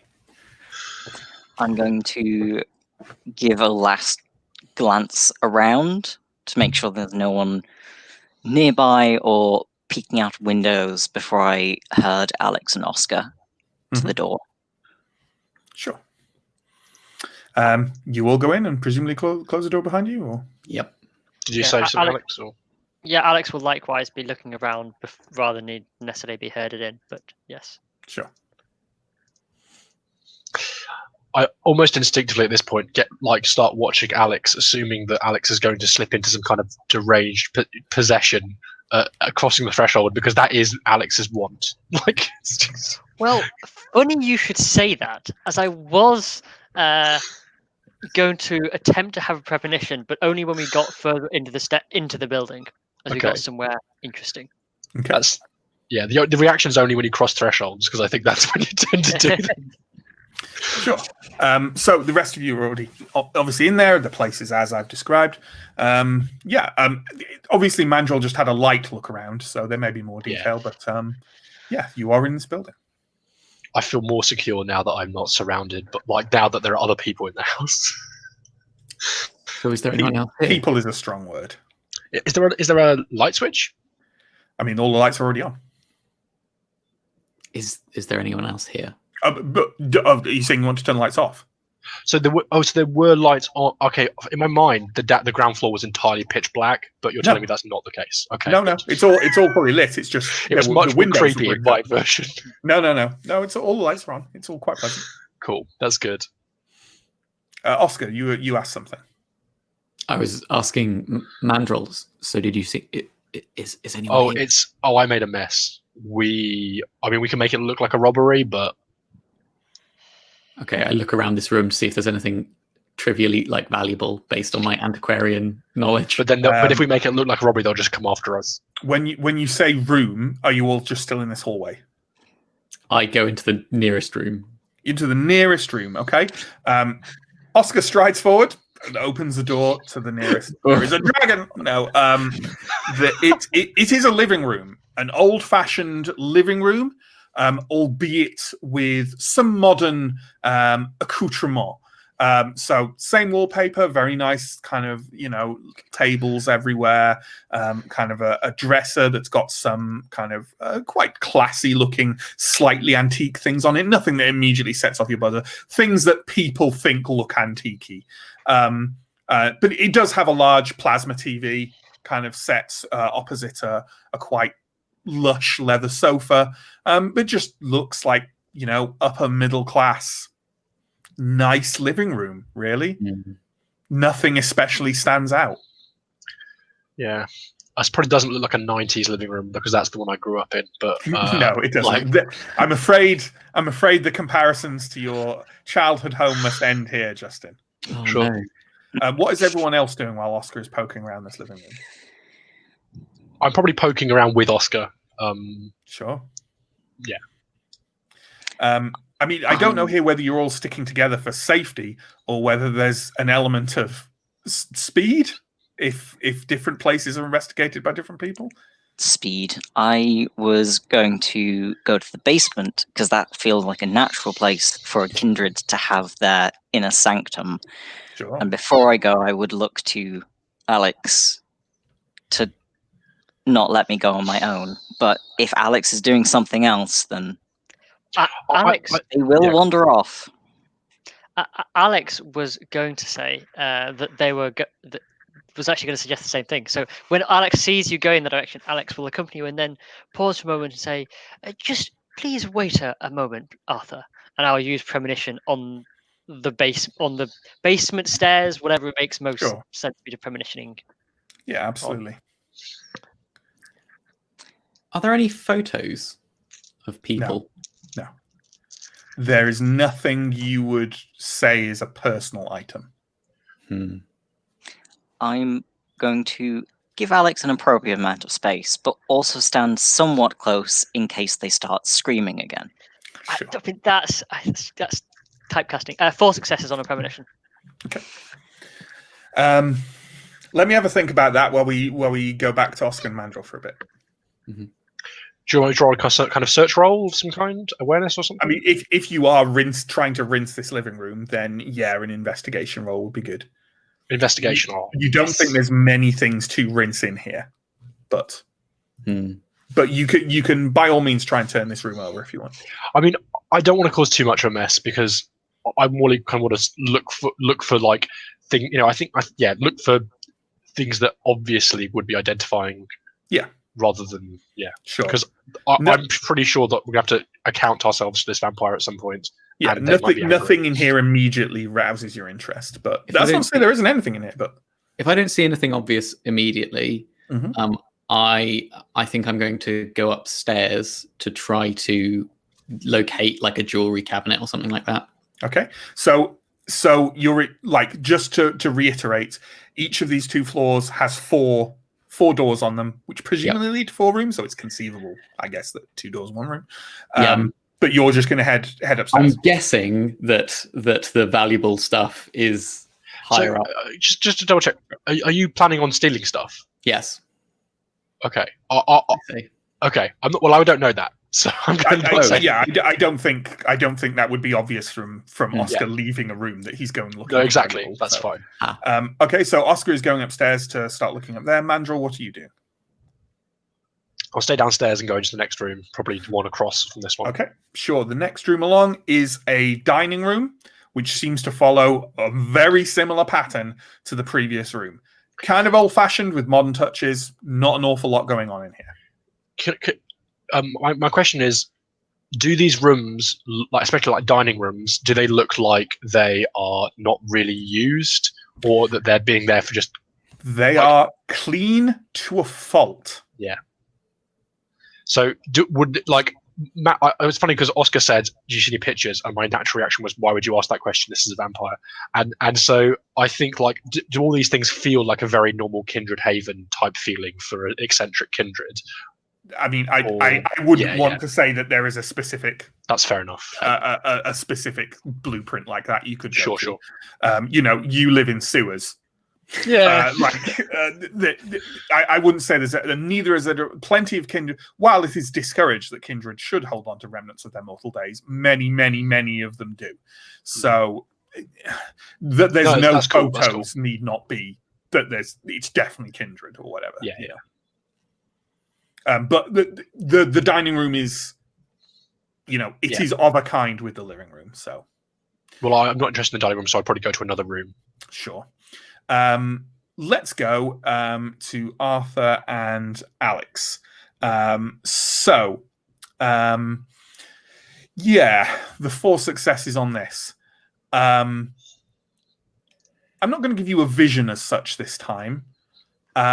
I'm going to say that you suddenly have a sense of panic, breathlessness, and deep cold. And that sense seems to be calling you from down the stairs.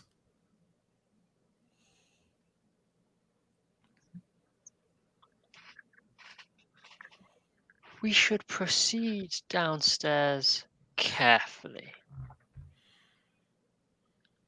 There is something...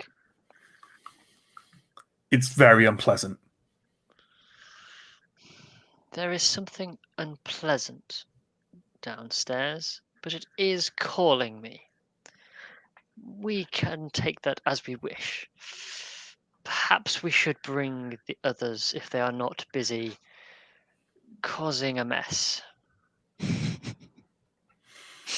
As you have this discussion, Oscar, you've headed upstairs, a very similar long hallway, although this time with windows on one side, 4 doors. Okay, I take the one closest to the stairs. Mm-hmm. It is a bathroom. Okay. It is very of a type with the other things. Clean to a fault, old-fashioned with modern fixings. Is there toothpaste? No. Okay, and no okay. There's a little, let's say there's a little mirror cupboard thing. You know what I mean? Yeah. You open that. Medicine cabinet. There's nothing inside. It's clean and empty.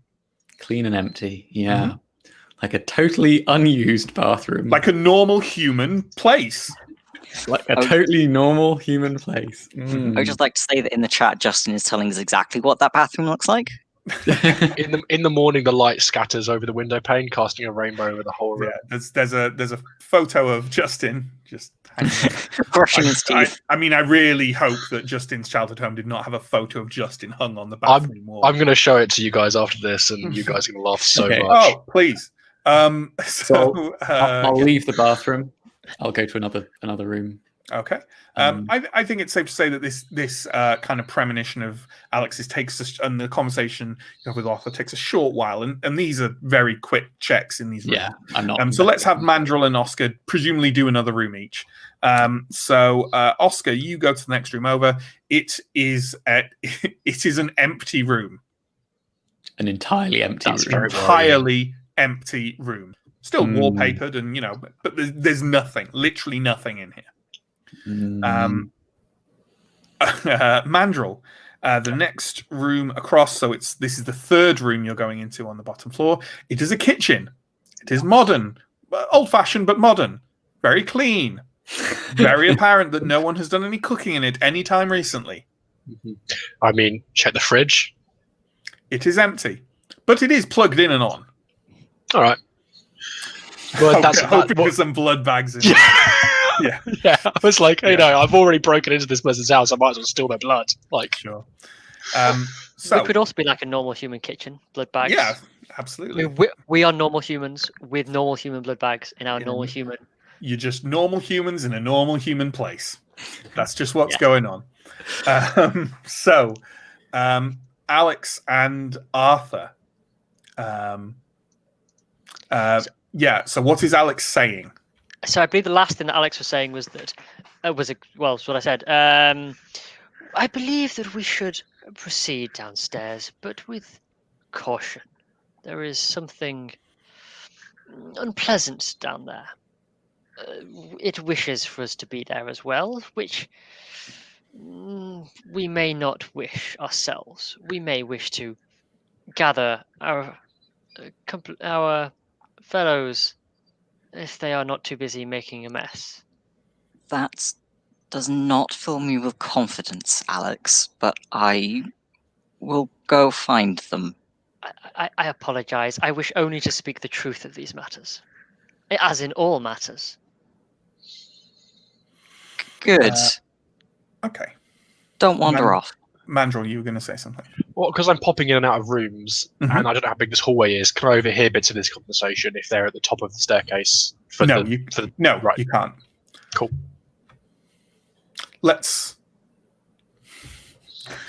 Can I ask for the next...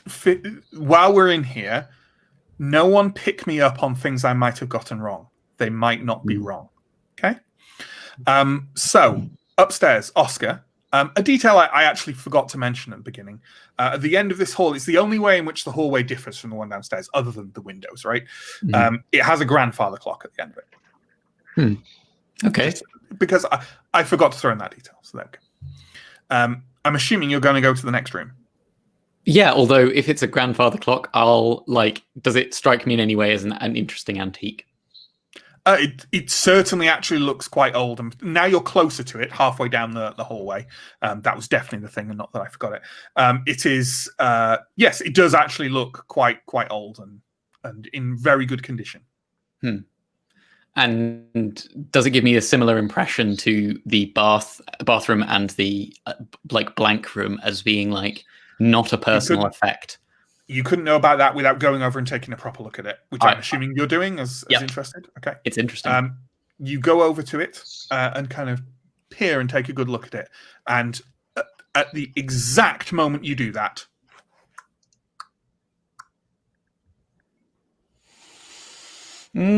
okay. I back off and run downstairs. Okay, fair enough. Mandrel, have you gone in this final room along this hallway? Yeah, sure. Sure. It is what appears to be a study. There's a desk. There are some shelves with some kind of books on, but they're kind of quite generic. There's a set of encyclopedias. There's a map of London. There's very functional books. There's no leather-bound journals saying my last. No. There's definitely nothing like that. It's quite bare bones, but there is a writing desk, kind of a plush one with a leather backing and stuff like that. It occurs to you, this room has actually been used. The chair is kind of slightly askew, and the surface of the writing desk has not enough that you could do some crazy PI kind of I was going to ask that. Business. But it's definitely been used. There are impressions on it. It's been used, and you think relatively recently. Are you kind of taking a bit of a closer look around this room? I think I'd have a shifty in the desk drawers and things like that. That's probably any papers that have been written on. I think would be the clearest evidence we could bring to Jack. So there is definitely the only kind of material on the desk itself is a sheaf of empty envelopes, and there is also a couple of pens on there, all kind of laid out very precisely. You go over and sort of open the desk drawers. You pull open the first one; it's completely empty. And I assume are the others the same.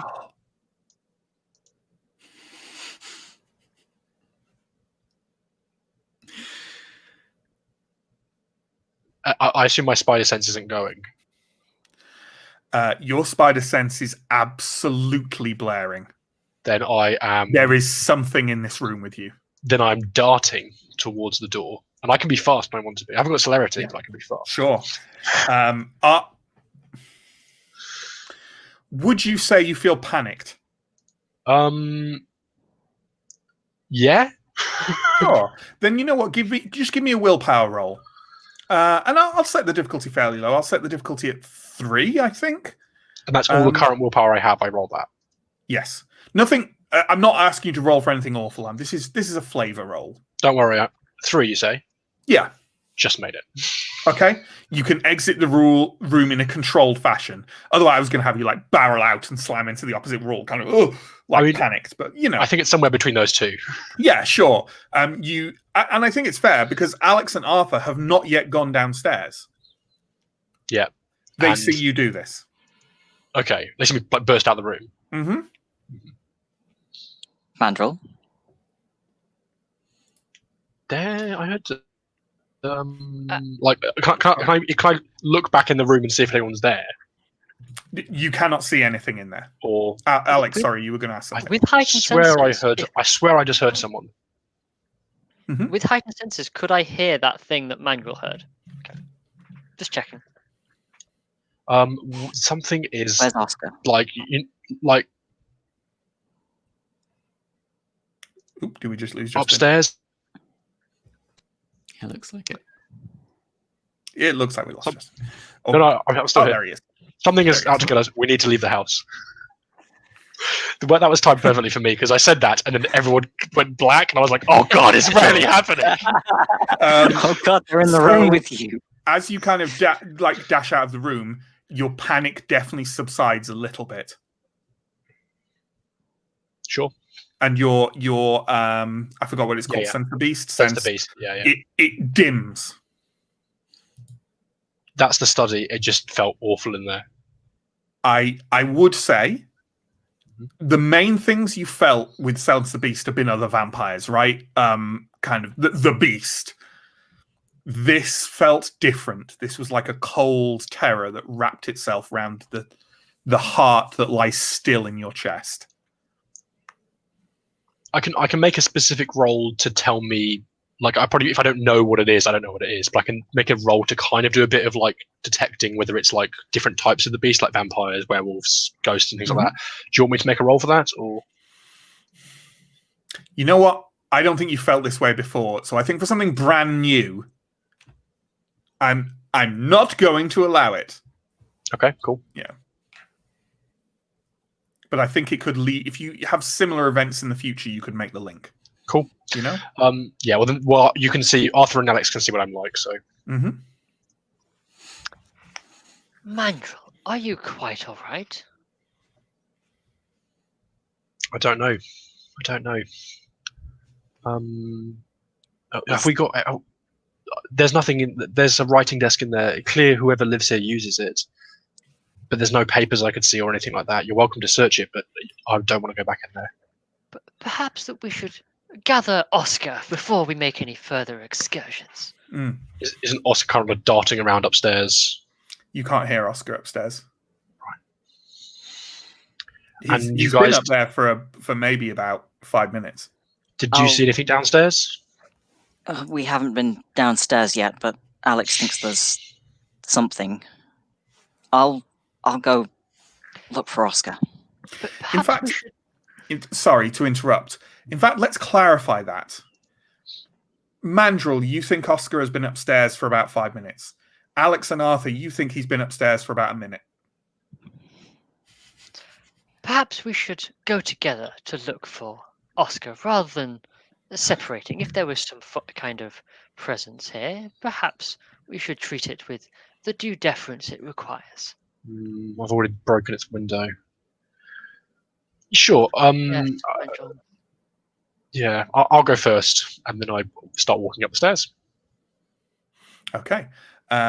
So the three of you get to the top of the stairs and almost comedically bump into Oscar, who's scampering wildly down the hallway. You all right, Oscar? I can't really put it into words, but something's wrong in this place. That's how I feel too. Can we just get what we came here for and the lights all flicker? Fucking hell! I swear to goodness, every time this bloody kindred try and do some Halloween tricks like this, it's always so overdramatic. It's an old house. The electricals are dodgy. Sure.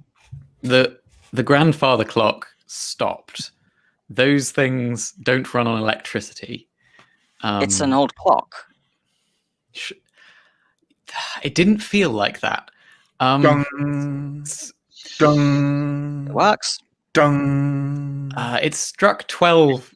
It will carry on striking because obviously it's not 3 in the morning yet. It's Yeah. 3. Let's say it's midnight, right? Yeah. It's striking 12 times. Okay. I will double check my watch to see if it did stop. Yes, it is midnight. See, seems perfectly on time. Okay, fine. Let's just go down into the cellar, investigate the last few places, and then get out of here as fast as possible. Well, Mandrill seemed to suggest that we could try the study first, although she suggested this was unpleasant.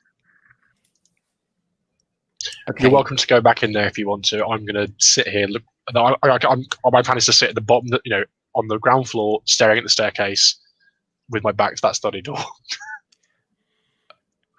Sure. Well, perhaps Okay. we should indeed go downstairs. I do not feel that separating has done either of you very well so far, so perhaps we could go as a calming influence together. Okay. Let's just get this over with. Take the bitter pill. Okay. So it sounds like Mandrill is pausing on the stairs, and the other 3 of you are going towards this study on the ground floor. Yes. Yeah. No. I think we're all Yeah, going we're towards going the to the basement. Oh, you're all going to the basement. Okay, that's Yeah. fine. So you all head downwards, down past the ground floor, down to the basement. The basement lights are not on, but you have enough light from the stairwell to see that there is a light switch. None of you have seeing in the dark, right? No. But I will red close. eyes, I don't know what it's called. I will close my eyes briefly whilst the light switch is turned on, so I don't get suddenly blinded. Sure. I'm assuming someone is flicking the light on. It is a quite sparse wine cellar. Along one wall is like a large rack. There are a couple of slightly dusty bottles of wine in there, and nothing else. I'm going to have a look at the wine, see if it really is wine. Sure. Also, I'm going to hand a roll, and I could ask you all to make it, but I think we'll specifically ask Mandrill to make it because it seems like Mandrill's forte. Give me a wits plus your good old architectural academics roll, please. Yeah. And the difficulty is 2. Okay, that sounds achievable. Do I get the architecture bonus? Yes. 2 successes. Yeah, so this basement runs approximately 1/4 of the length of the house. Yeah. Oh, okay. So, I think the basement's a little bit small, don't you think, for the footprint of the property? As they say in the real estate business. I wouldn't know, Mandrill. I have not constructed many buildings, but perhaps there is another room off somewhere, or merely a small cellar. It certainly could be a small cellar, but I think we can't rule out the first possibility. Can I see any loose bricks? Can I get any bonus for any kind of like an extra die roll for kind of like Haven construction experience? Yeah, you know what? If you're going to have a serious one look, extra. Yeah, if you have a serious look around this place, for a serious investigation of it to see if you can search for hidden rooms, I think Mandrill, you're probably better served rather than making individual rolls, though a group of you helping Mandrill do this. So if Mandrill makes that your choice of wits or resolve, plus that academics architecture, and you can take a thing for your speciality. And you know what? I'm giving you another one for having made the architectural roll so far. And I'll give you another one for the other 3 helping you. How about that? Okay, cool. Yeah. Okay. Target difficulty is 4. So I've got my normal roll. I've got 1 for the guys helping me. Mm-hmm. I've got 1 for my additional experience for the successful roll. Mm-hmm. So and 1 for your specialty as well. Okay. For your architecture specialty. I rolled 8 successes. I'd say that'll do it. I've seen this kind of thing before. Sure. Yeah, I mean, you literally have, yes. You have a look around this wine rack. And you know what you're looking for? You're not looking for hidden buttons and you're not looking for hidden doors. What you're looking for is places where mechanisms can be concealed in the kind of space above.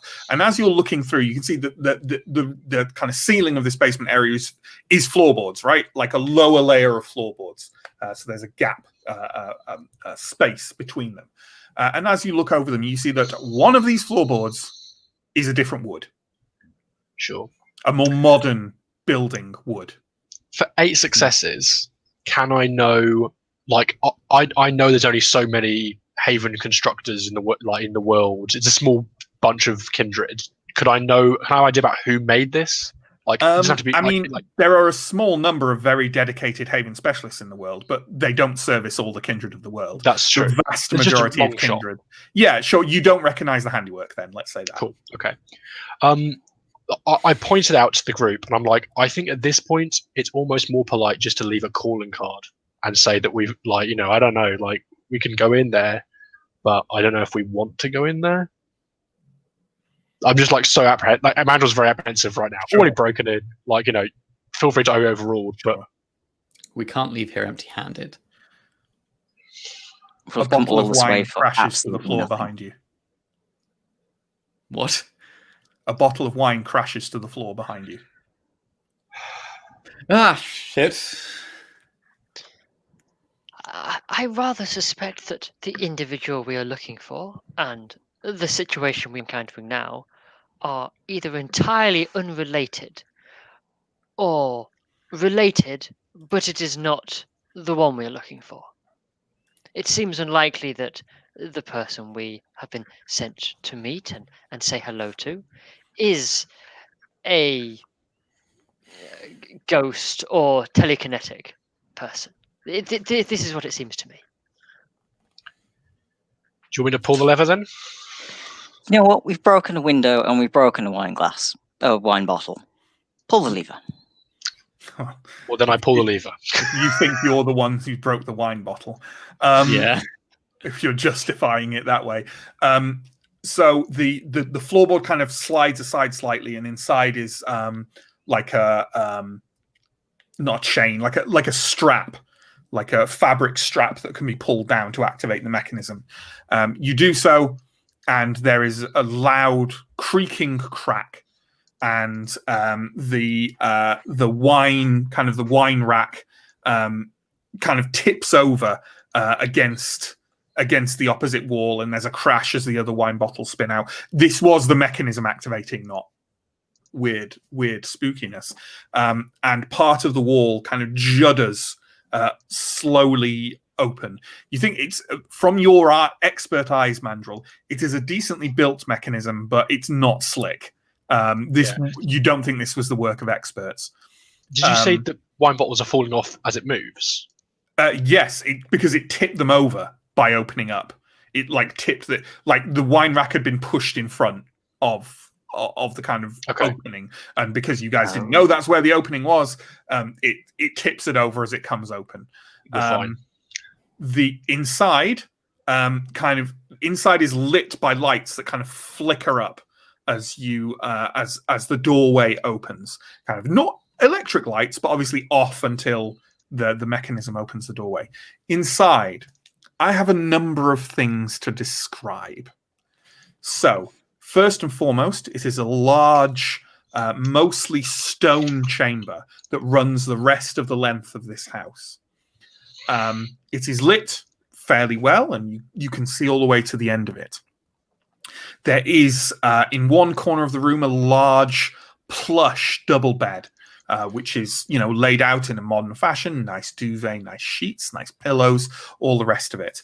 Next to that is a long desk, which seems to have a number of purposes. It's definitely been used as a writing desk again, and it also has what seems like either a rudimentary or very oddly aspected chemistry set on it.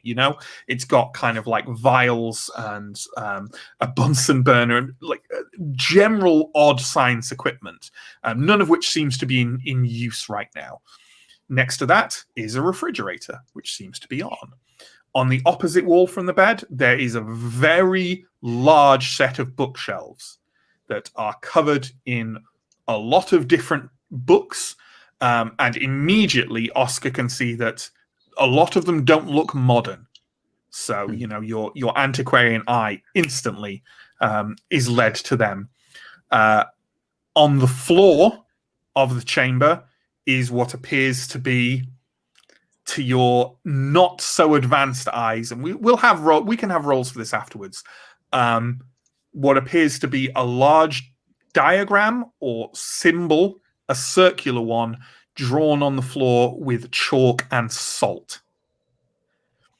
But perhaps most notably of all is the fact that next to these bookshelves on one wall are 3 sets of dangling manacles set into the wall. One of them is empty. One of them holds what appears to be a partly mummified and partly rotting corpse of a human being. And the other one is a young man, naked, looking very wan and wasted, and definitely alive as he breathes heavily and kind of his eyes flicker open and looks at you with a panicked expression, saying, "Oh God, please help me." I think we'll leave it there for the week, shall we? Seems fair. That was just like my house. You're right. Yeah, including the manacled young man in the basement. Yeah. So there we go. That's our first installment of London Ascendant for 2021. We hope everyone out there liked it. We hope everyone here liked it.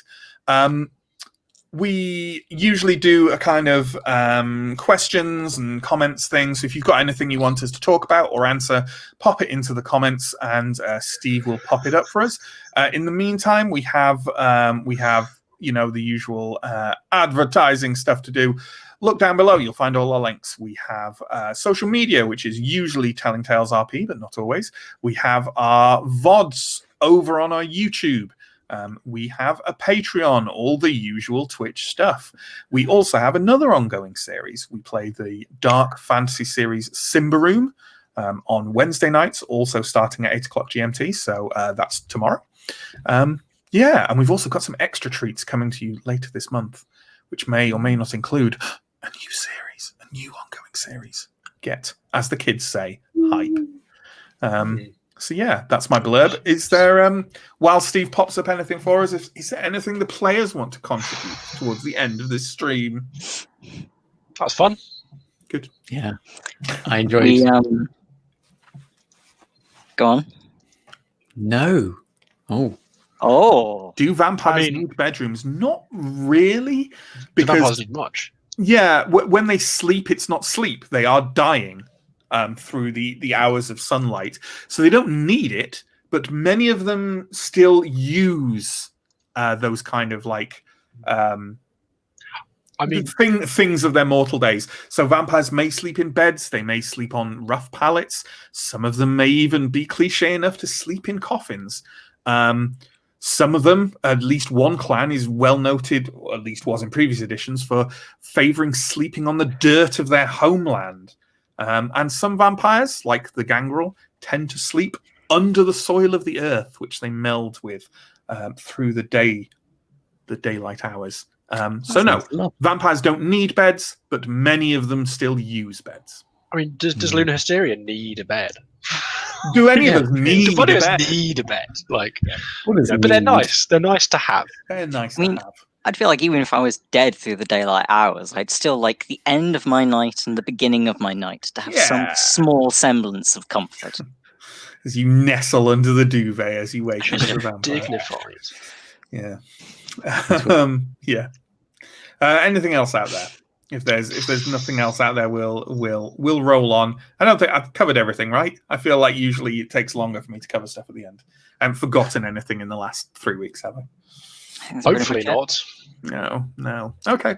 Well, thanks, folks. Thanks for tuning in. We hope to see you through the rest of 2021.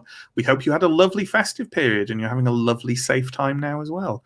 And hopefully, also, we'll see you tomorrow, Simba Room, and next week for Vampire and Simba Room, exciting, and so on until the end of time. Thanks. Goodbye. Goodbye. Goodbye.